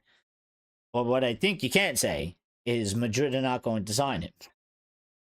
Because even if they have Mastantuono and they have Gullier, you have to remember it's Real Madrid. the home of the Galacticos, and they will literally sign that dude if they feel like they need to do it, or if they want to do it. Like they would literally do it. I mean, look at the team that they've put together over the past, I don't know, how long has it been? 25, 30 years? Something like that. I mean, look at the players that they bring in and have on one team. So like I think it's a fair point.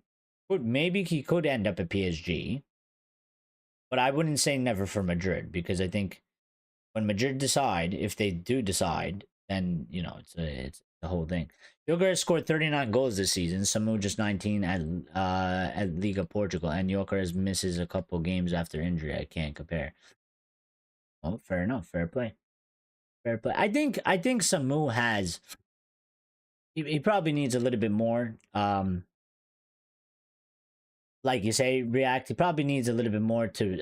I'm not in favor of him having this one season. It's a little bit like Ekatike to me, having this one season at Porto. Again, the price would matter. So if they say to me like Samu same price as Gyokeres, I'm going with Gyokeres for the experience. But I think Samu is a little bit interesting because his build, and then he has speed. He probably needs to develop a little bit more, and some would probably argue, well, we should get him and develop him at United. But I don't think our team, that's not what we need right now. The reason why I'm going for Gyokeres is because him or Osimhen, but really it's just them two. They're the only available ones that you can get at this current moment in time that have experience, that are at the age that I think is right around the age that you need them to be, about 26, 27 years old. They're literally like just started the prime as a striker, and they can go for the next, 3, 4, 5 years at the very least, probably to 32. With the way football is going, they could probably get to the 32 years of age. And I think we just need the ready-made experiences, because I think our team. In an ideal world, I would like to have somebody like Gyokeres or Osimhen with the experience, and then the second striker. Um, Again, I still think it's a little bit too early for Cheeto, but the second striker, I would like somebody, preferably. I mean, it would be maybe like a Samu or something, like to kind of shadow the guy, or Ekatike. But obviously, you wouldn't buy those players for that amount of fee to have them be the second string. But I'm talking about like if there was a player like them that we didn't have to pay such a crazy fee, I would like to have one of those two players as the second option behind one of these other guys. Um, Georgie7 says Mbeumo will go to Spurs. I ain't buying it, Georgie. I ain't buying it, Georgie. I don't think he's going. I don't think he's going. I don't think he's going, man. Nubis says, I watched more for the first time in 2024 UEFA European Under-17 Championship. He is similar to João Felix. Shoot first, pass second type of player, similar to like the Garnacho. Yeah, but he's also he plays central. Like, well, I guess he kind of can play on the wing as well, but in central areas, I should say, better in central areas, especially like in tight spaces, like in the box, like his dribbling and ball control is already insane for a 17-year-old kid. It's actually, he sort of has, I'm not saying he's going to be Messi, but he has like the frame of Messi. He's like this smaller player, but that ability to be able to dribble and turn and read and react quick at that age. He's like it's like a little version of Messi. Like it's like a little it's sort of like a Messi Junior type of thing going on there. Like he resembles him. He's short like Messi, you know what I mean? And he kind of has like that little dribbling thing. But yeah, I mean that shit is crazy. This is crazy. Yeah, he'll probably be. Listen, more will probably end up going for like 80 to 100 million, which is exactly what Porto want. That's exactly what they want. They want cash so they can build out the rest of their squad. Um, so yeah, you know, um, is this your boat?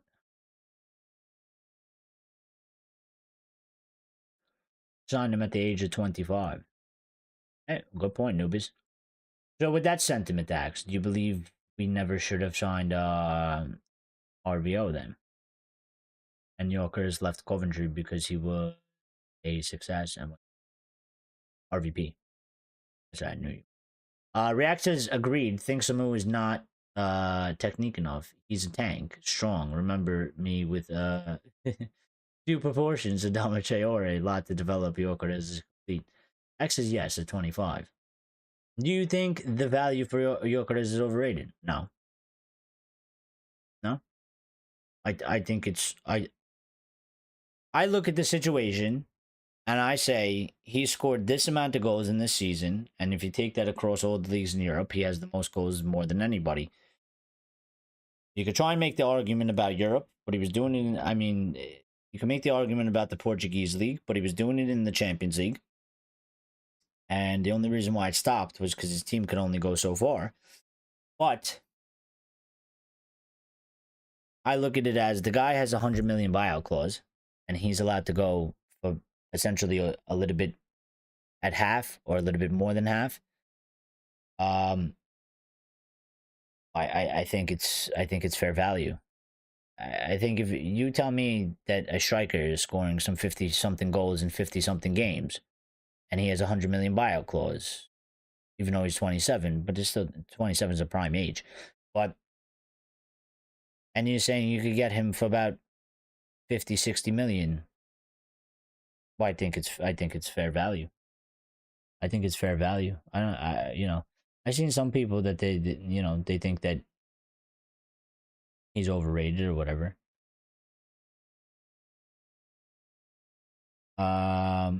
RVP was APL top striker with Rooney. Don't compare. No, I disagree. There's no way.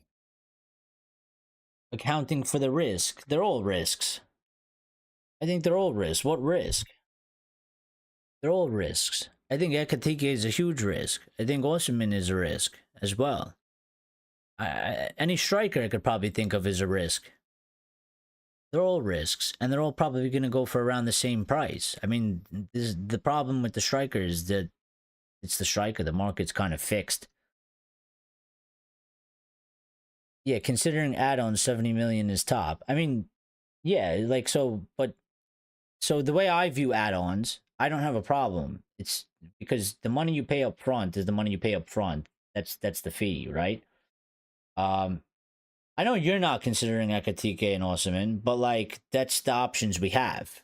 You know what I mean? I'm going based off of the options we got that's being linked to us. That's what I'm going off. It's not personal preference.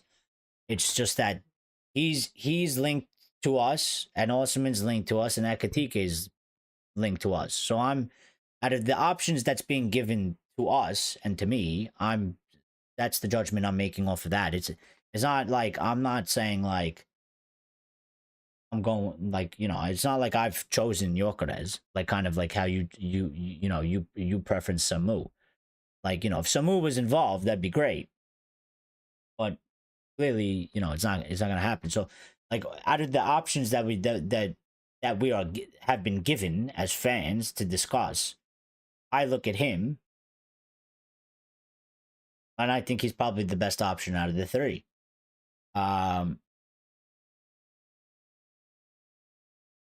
So yeah, that's why I'm saying that.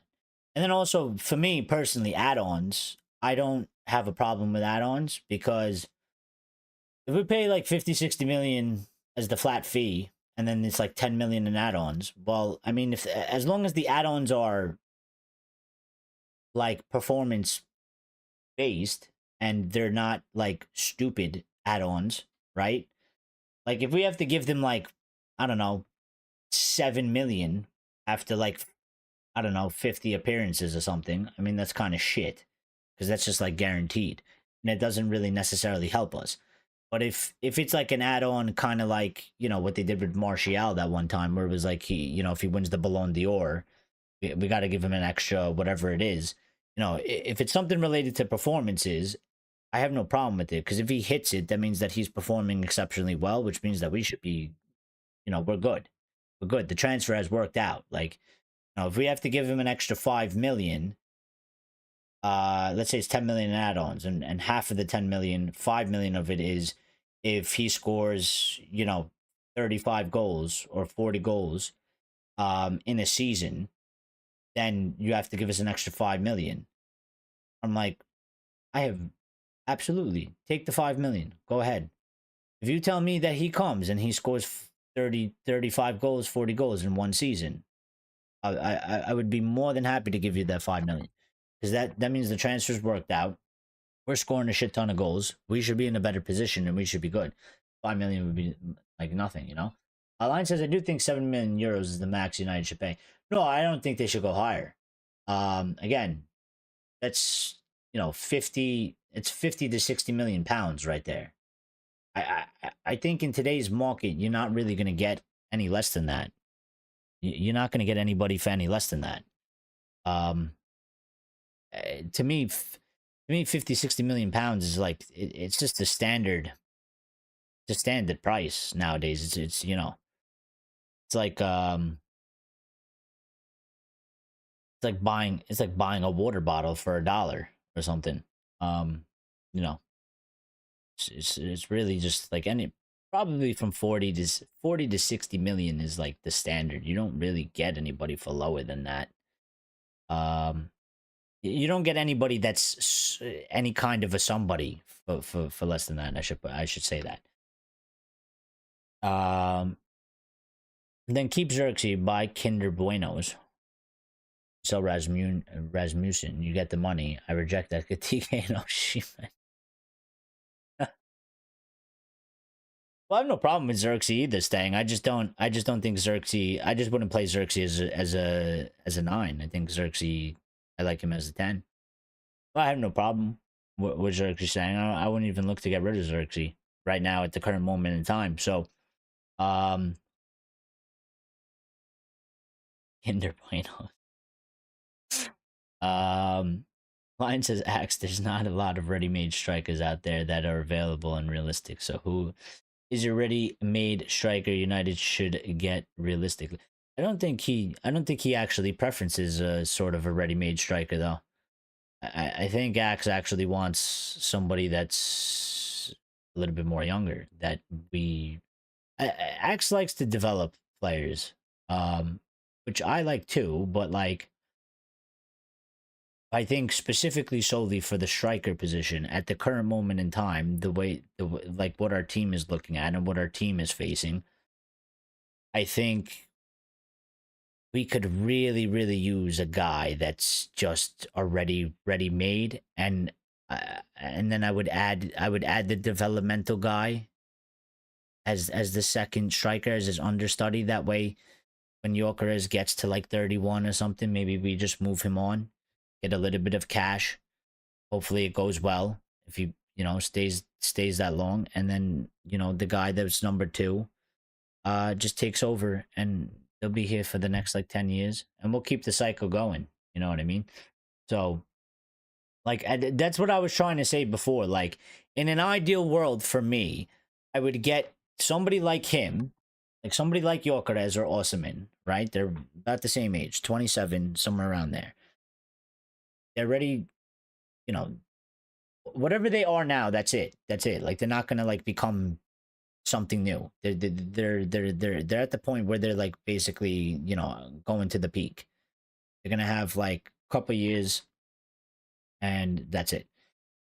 In an ideal world, I would love nothing more than to have one of these guys, and then have somebody like a Samu or like an Ekatike, right, and have them be the backup to this guy or Osimhen, and then develop it out that way, in the way we look.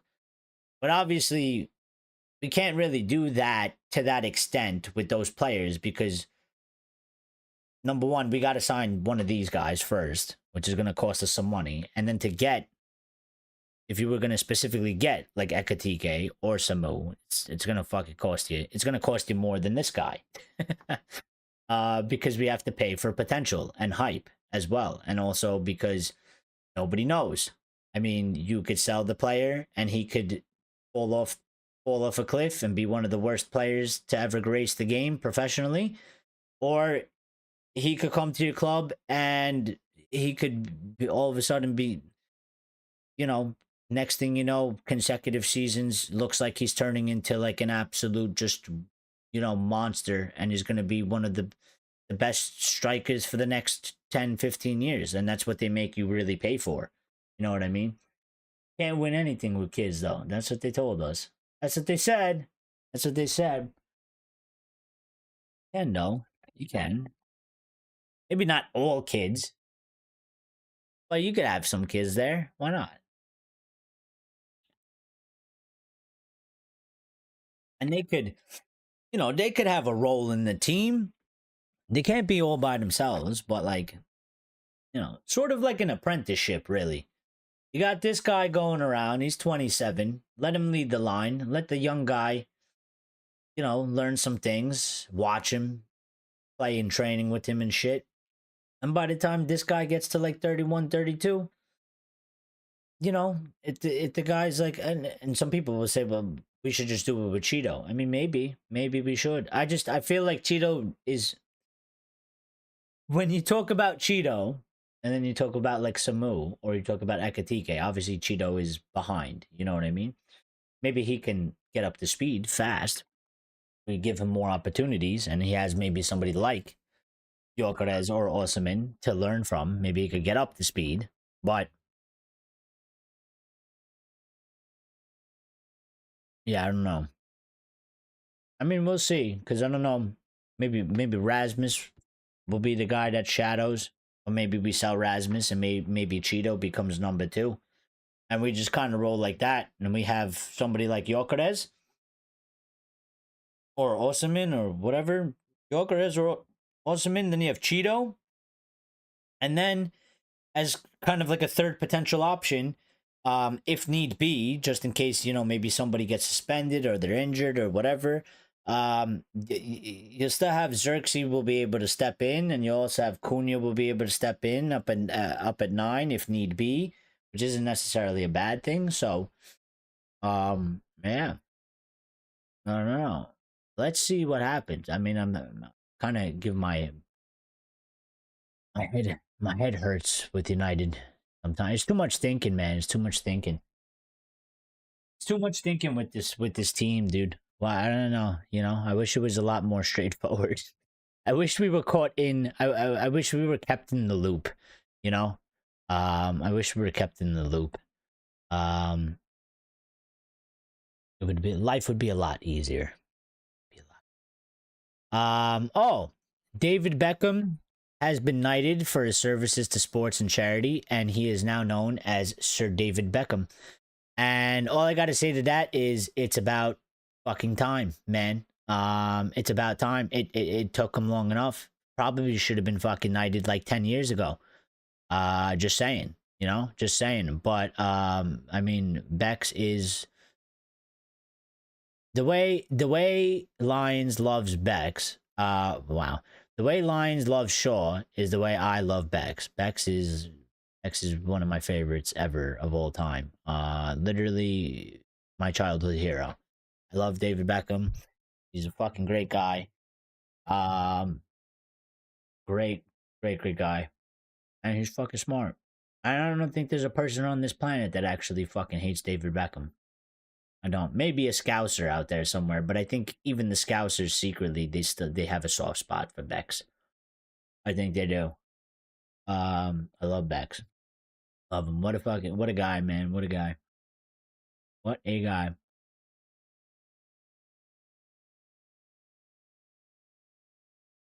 So Sir David Beckham, big up yourself. Massive congratulations to legend Sir David Beckham. Now I'm gonna have to get a United kid. That's what I'm gonna do.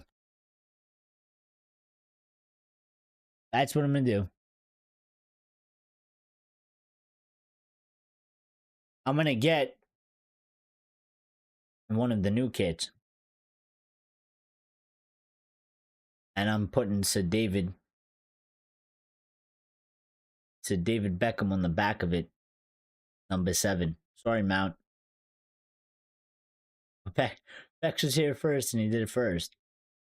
I'm looking to see. All right, here we go. Wait, hold on. We got another update about Gyokeres.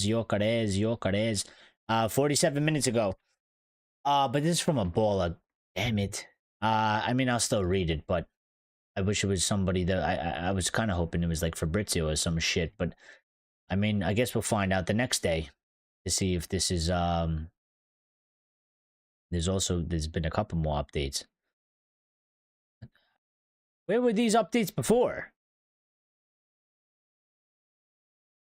When I went to go check before, why didn't I see these before? Oh, this all just came out literally right after I wasn't paying attention. All right, so this is the last of it. Ready?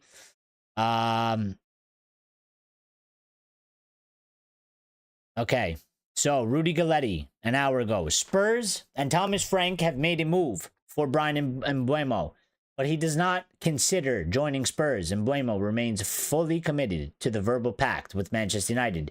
He is prepared to wait for the club's talks to progress. Word. Fire. Then we also had this one. Ebola. Portugal. Saying, and this is why this you have to take with a grain of salt. Take it like, you know, basically doubt it more than you believe it. Let's just put it that way.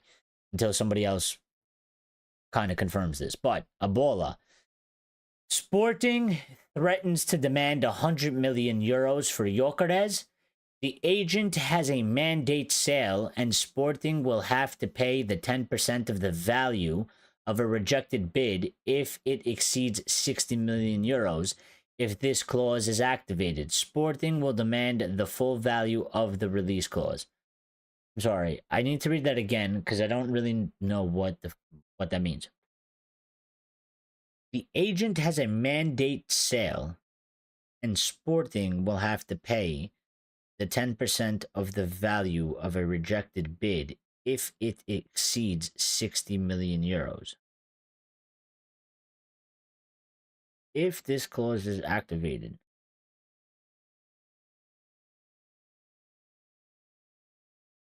Sporting will demand the full value of the release clause. So, if I'm reading this correct, and this is correct, they're saying that Gyokeres' agent has basically a 10% clause that if a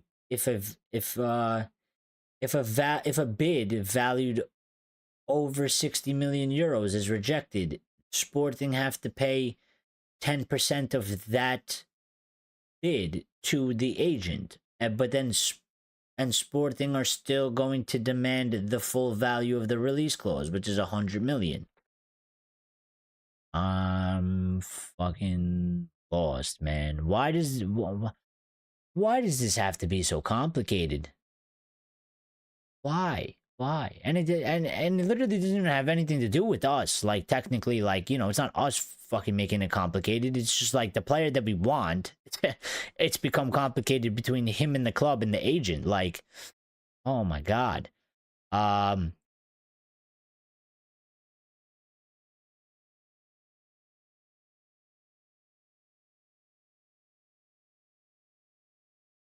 Okay, here we go. Gyokeres' agent included an optional clause in his contract that allows him to demand 10% of the fee if Sporting reject a bid worth more than £51 million. If he ends up activating that clause this summer, Sporting have threatened to refuse to sell Gyokeres for anything less than his £85 million release clause. Okay, that makes a lot more sense.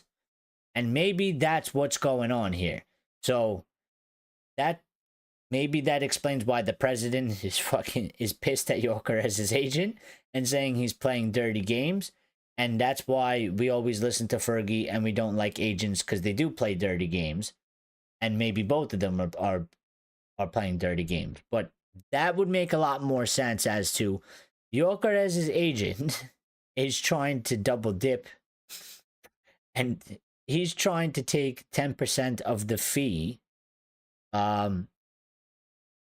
because he doesn't have to activate that. He doesn't have to activate that. So, for example, a club can put in a bid for £52 million. If Sporting rejected because they want, let's say, £60 million, so they want an extra £8 million or whatever, or maybe a little bit with add-ons. Just by rejecting that, Viktor Gyokeres' agent can then just be like, well, you rejected the offer. It was over 51 million. So now you have to give me 10% of the 52 million, pay me. And then Sporting are basically telling his agent, if you activate that clause, then you could go F yourself, and we're going to demand 85 million release clause. And this is why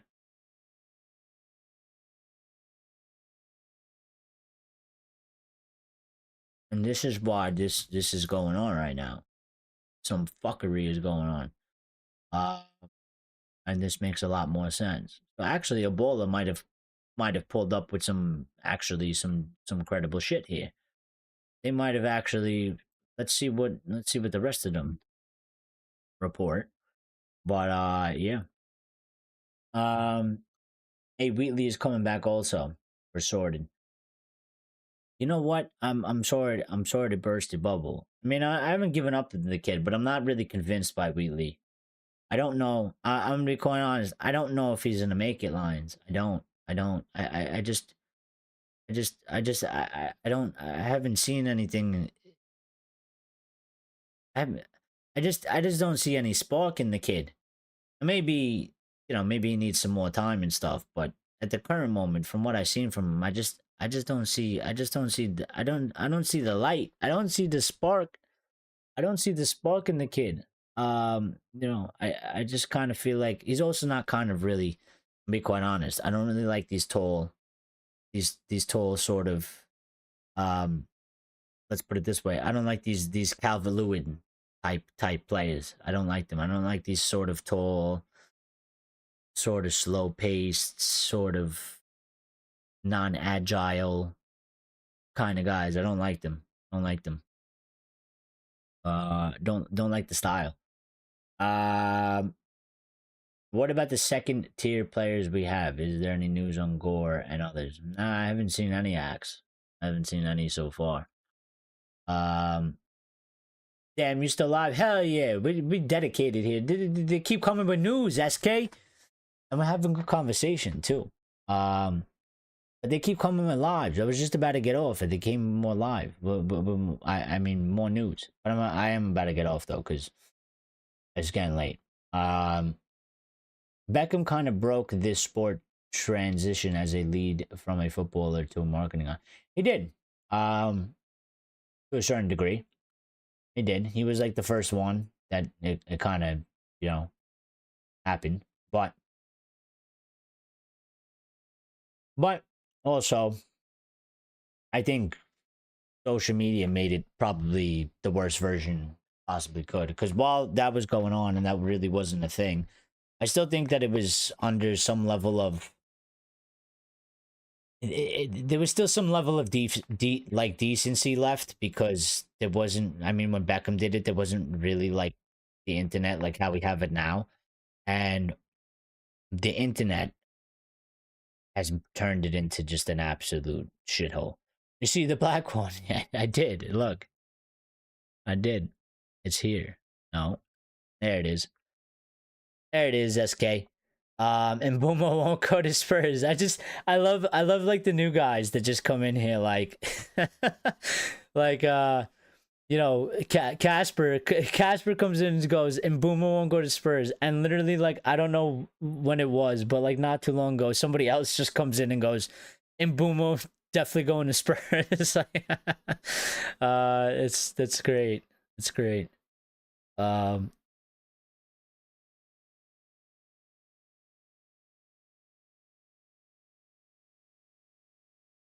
Yeah, that's true, Lines. That's true. That's true. Nah, she probably still has a soft spot for him, man. She's probably forgiven him by now.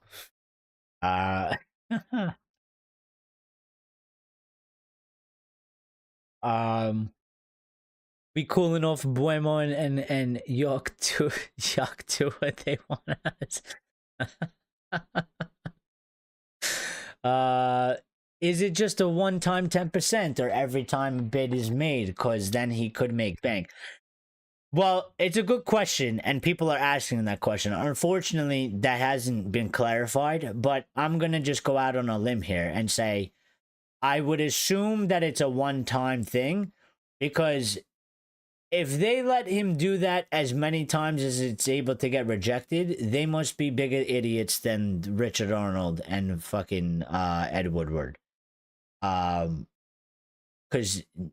for sure he definitely would be making bank.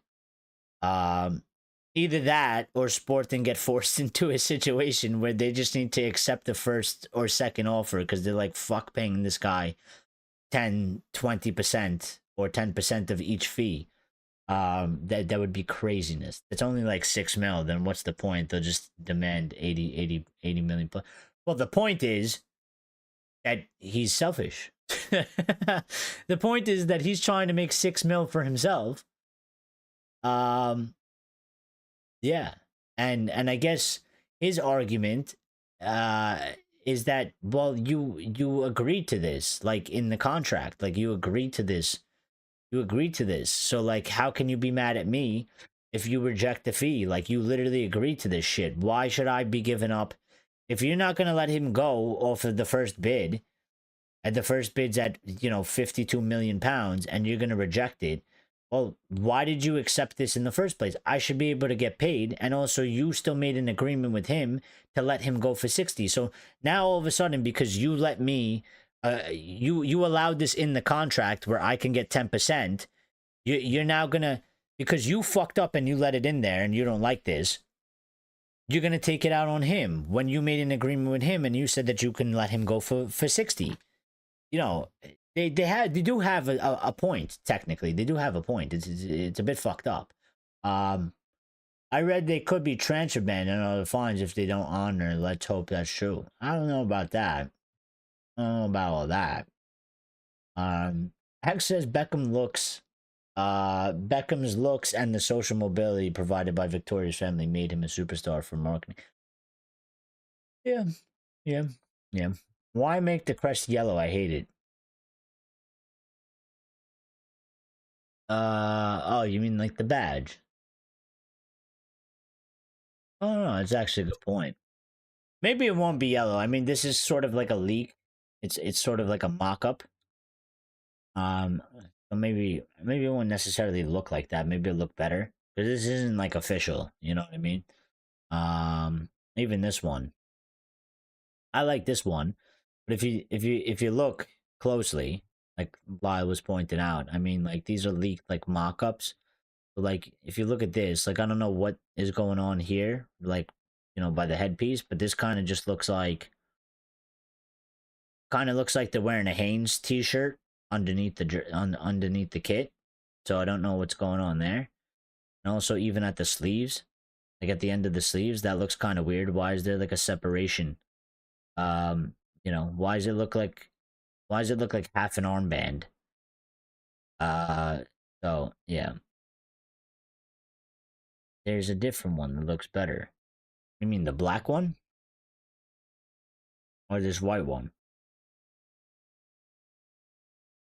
The black one or the white one? Let me see.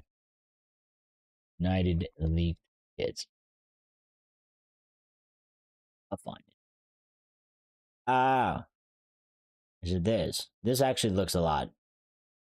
This looks way better. I don't know if Axe's gonna like it because it's still kind of yellow, but it's a little yellow.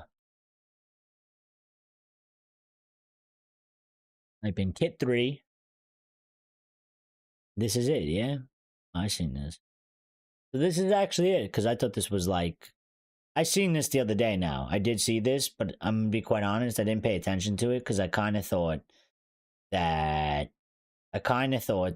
it was like a fan concept. So I actually didn't actually pay attention to it. I like this one actually. This one is actually nice. Actually, this changes the game. You're right. Yeah, I got it on Twitter. Look, this changes the game, man. SK is right. SK's fucking SK's on his shit right now.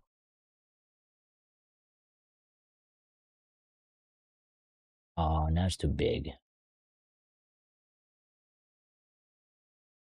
Still too big.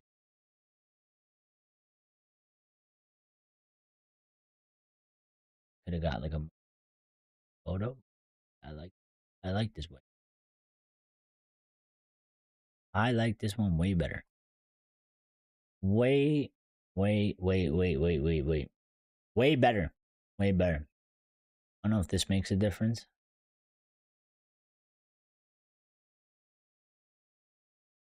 Devil in the details.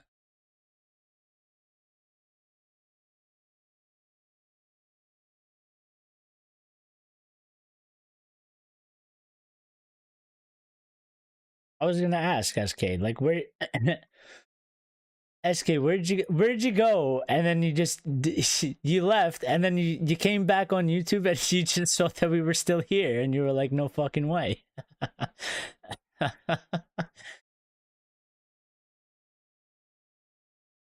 And you're like, dude, I had to come back in. I had to come back. It's just like I had to come back in. Like this guy is still live, bro. What's going on? Yeah, that looks cool. The little devils and shit. That's clean, man. That's clean. That's clean, dude. That's clean. See, but this is what I'm saying. Like, but they didn't do this for the red. You know what I mean? They didn't do this for the home kit. The home kit, they were just like, we're gonna give it an Apple iPhone makeover. And then they were like, the home and the away in the third kit, they're like, let's do some sick shit. I'm like, why didn't you do it for the home kit as well though? Like,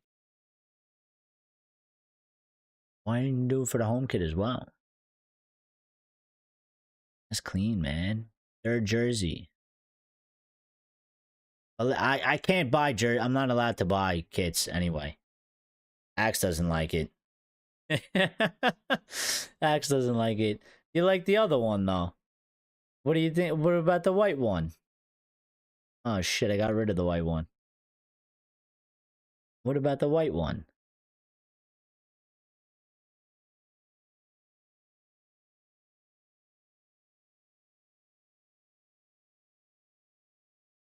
Axe doesn't like it.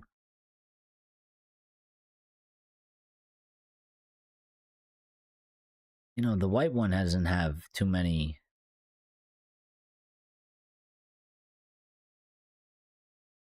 Is it gonna have a collar? Oh, they better not put it with a collar. I'm gonna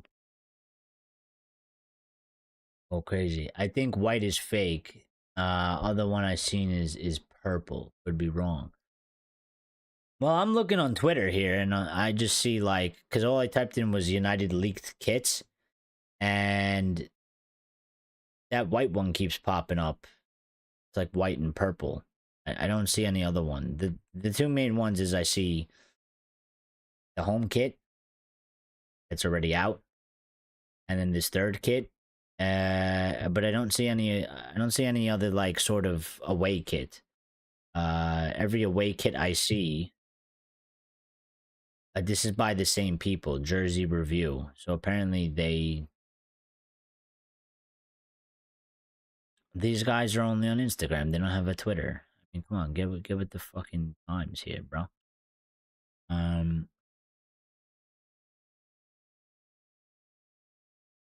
Yeah, this is it. Apparently, the same people that have put this one out. This is it. But we don't have the full picture.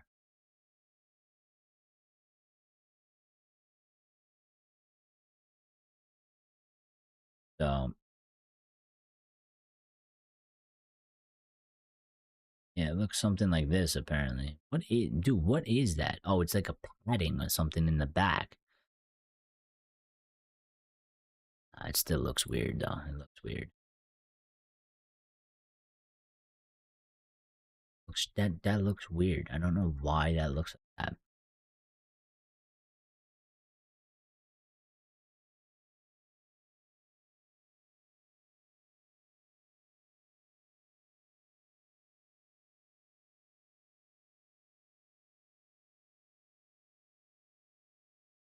What do you mean? What do you mean it's purple? Like full purple? Or like the white one with the purple? Like white and purple? I mean, don't tell me we're wearing bloody purple. It's white and purple. Oh, that's what I see. It's white and purple. Dude, what is going on?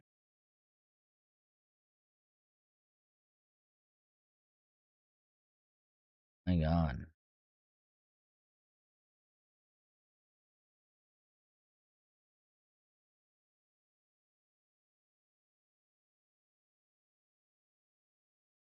Oh, God, I wasn't here. White and purple. Oh yeah, yeah. So the one we looked at before. All right, fair enough. Listen, we're gonna get out of here. Shout out to all of you. I mean, what a show! 3 hours and 30 minutes on a Friday. Friday freestyle. Lion says Luke Shaw on a purple kit. Yes, please. We literally covered every piece of news. And it was a cool conversation. Cool conversation. It was quite, some good points. Some good points made. And actually, for once, I think it was kind of a Friday freestyle. But actually, it was quite nice. We kept the vibes chill. Good vibes for a Friday. Not not really any fighting between anybody. Disagreements on opinions, but not really any fighting. Which doesn't tend to happen all the time because sometimes we do get into it with each other. But yeah, this one was I like this one. Everybody kept it very very chill, even if they didn't necessarily agree with each other, which is awesome. So probably not gonna go live tomorrow. Unless something major goes. But you know how I roll. If I do, I keep you guys updated in the Axe said I kept my trolling low. You did. You did. Um and actually, it was actually quite nice, Axe. It was actually quite nice because we were able to take it a bit, take you a bit serious there, and we had a good conversation.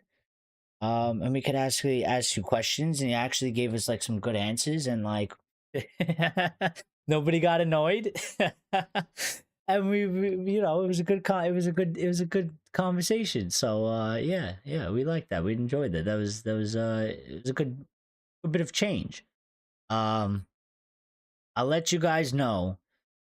I'll keep you posted in the Discord as I always do of when we're gonna go live. I don't feel like I'm gonna go live tomorrow. I think I need a day off.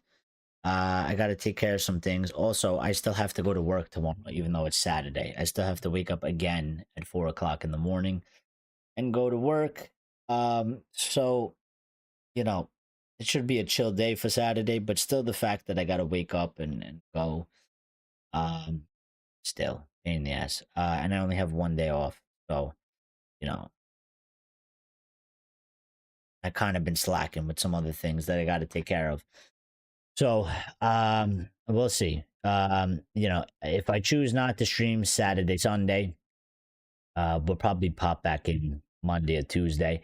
I am going away soon though, so we do have to come up with a plan. Why 4 a.m.? Because I need to wake up at 4 a.m. because I start work at 6 a.m. And to get to work, I got to take the train. And the train on the weekends only operates at a certain time, so I have to catch a certain train. Otherwise, I'll never make it to work on time. There's about one train if I miss that train, I'm automatically late for work by like at least 30 to 45 minutes. 12 people watching. Whoever hadn't joined the amazing Discord, this is your chance. Not for real. Axe says, what do you work though? I'm a carpenter. I'm a carpenter. I do construction in New York City. So yeah, I go into buildings and I build things and I put shit together. Yeah. Yep. It's good stuff. I mean, we get paid good, you know. Depends the location you work at and the people you're with. Sometimes it could be better than others. Sometimes it's not so great because sometimes you end up working with some dickheads, but part of life, I guess. You're not always gonna be with the best of people. Do you mean the whole New York or just some parts? Can you fix the Old Trafford roof? I mean, maybe.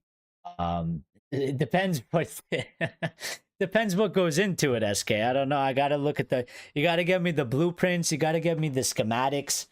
I gotta see the material it's made out of, you know. We could probably do something. If you got Sajim, if you got Sajim's number or some shit, you know, give me his number. I'll get in contact with him. But Access, do you mean the whole of New York or just some parts? Well, pretty much anywhere in, not New York State, but New York City. So any of the 5 boroughs, we work all throughout there. So it just depends where the job is. You know what I mean? It just depends the company you work for. Depends what job they take, where it is. But kind of to an extent, actually. Yeah, we kind of run around. We might do 3 months at one place. You might do 3 months at another place in a different location. You know, you might be in Manhattan, then you might be maybe in Queens, or you might be on one part of Manhattan, like the east side, and then you'd be on the west side of Manhattan. Do you change coworkers? Kind of, yes and no. It depends your situation. Like if you have like an in with the company, you usually stick with the company. But then even with the company has like, you know, a certain amount of guys. So you might be on a job with a few of those guys and you might not see the other guys, and then that job might end. You might go to a different job and you might be with like different guys than the job you were just on. But you know, if you're with the company, you should know pretty much everyone after a certain point. If you don't have necessarily an in with the company, you know, we have a list that you get called off of to go to the job, and that way, you know, you would probably go do that job, and then when it finishes, you would end up back on the list, go to a different company, so you wouldn't necessarily know the co-workers. SK says treat yourself to a pastrami sandwich and a cherry soda from Cat's. Yo, Cat's Deli. Cat's Deli is Cat's Deli is fire, man. Cat's Deli is fire. It's hard to get a sandwich there though. Like, I mean, like if you got the time to like, if you got the time to go there, you could get one. But like if you got somewhere to go, it's hard to get a sandwich from fucking Cat's Deli, dude. But it's fucking, it's amazing, man. There's a couple places like that are like these, they're kind of like these small hole in the wall places. The most delicious food. I forgot there's one, like there's an Italian place. It's like this small, like width wise. Like it's literally like if 5 people walk in, the 5 people that walked in can't walk out if more people walk in. Like that's how narrow it is. Like you literally can't. It's like this small hole in the wall. It's near Yankee Stadium somewhere, like near the Bronx, like not too far away. And they have like, it's just, you get a sandwich from there or something, like yo, it's so good. It's so good. It's amazing. And it's famous. Like they have a line out the door. It's crazy. Crazy. X says, my parents will visit New York. Please tell me some cool restaurants in the future so I can tell them. Okay, I will. I'll make a little bit of a list. You know what? I actually, since you're in the Discord, Axe, good plug there. Since you're in the Discord, Axe, I'm sorry for doing that. Since you're in the Discord, Axe, I could actually just come up with the list I'll ask a couple of my friends because he's good with that and he knows all the spots more than me. He's one of those what do they call them? Aficionado. Um, yeah, that's what I'm saying. Like I'll send it to you. But I could literally post it in the Discord, or I could just send it directly to you. Whatever, it doesn't matter. Yeah, I'll ask him because he's one of those aficionado type guys. He knows a lot more places than me, and he'll name things that I've never even heard of, but they are. I mean, you could trust the recommendation because he's into that sort of stuff. So, I'll ask him for. I'll tell him to give me his top 5. They might. I mean, a couple of them might be a little bit expensive, but you know, it's like a sort of a one-time thing, I guess. Maybe. No, I'll try and ask him for a range, so it's not like all like completely overpriced stuff, but um, not too expensive though. Yeah. Well, that's the thing. So I'll tell him. Keep it moderately priced. We don't need to be paying $150 for a fucking piece of food that's like this big. You know what I mean? No. We'll get it sorted. I got Jax. Don't worry. But I gotta get out of here because you see the time here. Holy shit, we can't even do that properly. I gotta get rid of this screen, man. This shit pisses me off. My head gets clocked out. Yeah, at some point we'll get the real background that's back here that you can't even see that I'm pointing to, but the real background that's around the corner there. We'll get that set up. We'll get it United decorated. We won't need to deal with this like I'm in a mine box anymore, and then we'll be able to move around free and do whatever we want, But shout out to all of you, everybody that's still here. You guys are crazy. You guys are insane, but you guys are the best. We're the only channel that does fucking 3 hours and 45 minutes, but that's because we love United and we're dedicated. And we are the greatest community in the planet, even if we don't get 1.2 million subscribers or fucking 800,000 views in the first hour. We're better than everybody because you guys are the greatest. You guys are always here supporting, so thank you everybody that smashed the like button, and always smash the like button, is always here. And shout out to all the new subscribers, and of course shout out to our VIP members, because I mean that day was cool too, and you guys have been OGs, but you then became OGs once again by also becoming the first members as well. So big respect.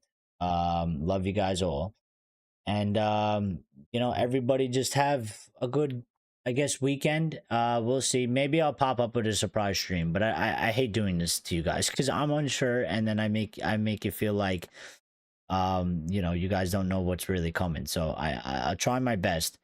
But I feel like I need the next 2 days off. So but I feel like when I say that, United is gonna do something where I'm gonna see it and I'm gonna be like, well, I have to go live and we need to talk about this because this is kind of a big deal, and I feel like that's probably gonna happen. So that's why I kind of teeter on the fence here. But yeah, I'm gonna try and take at least 2 days off. Maybe I'll take the Saturday off and we'll do the Sunday, and maybe I'll take the Monday because Monday's been kind of so I haven't really been feeling the Mondays.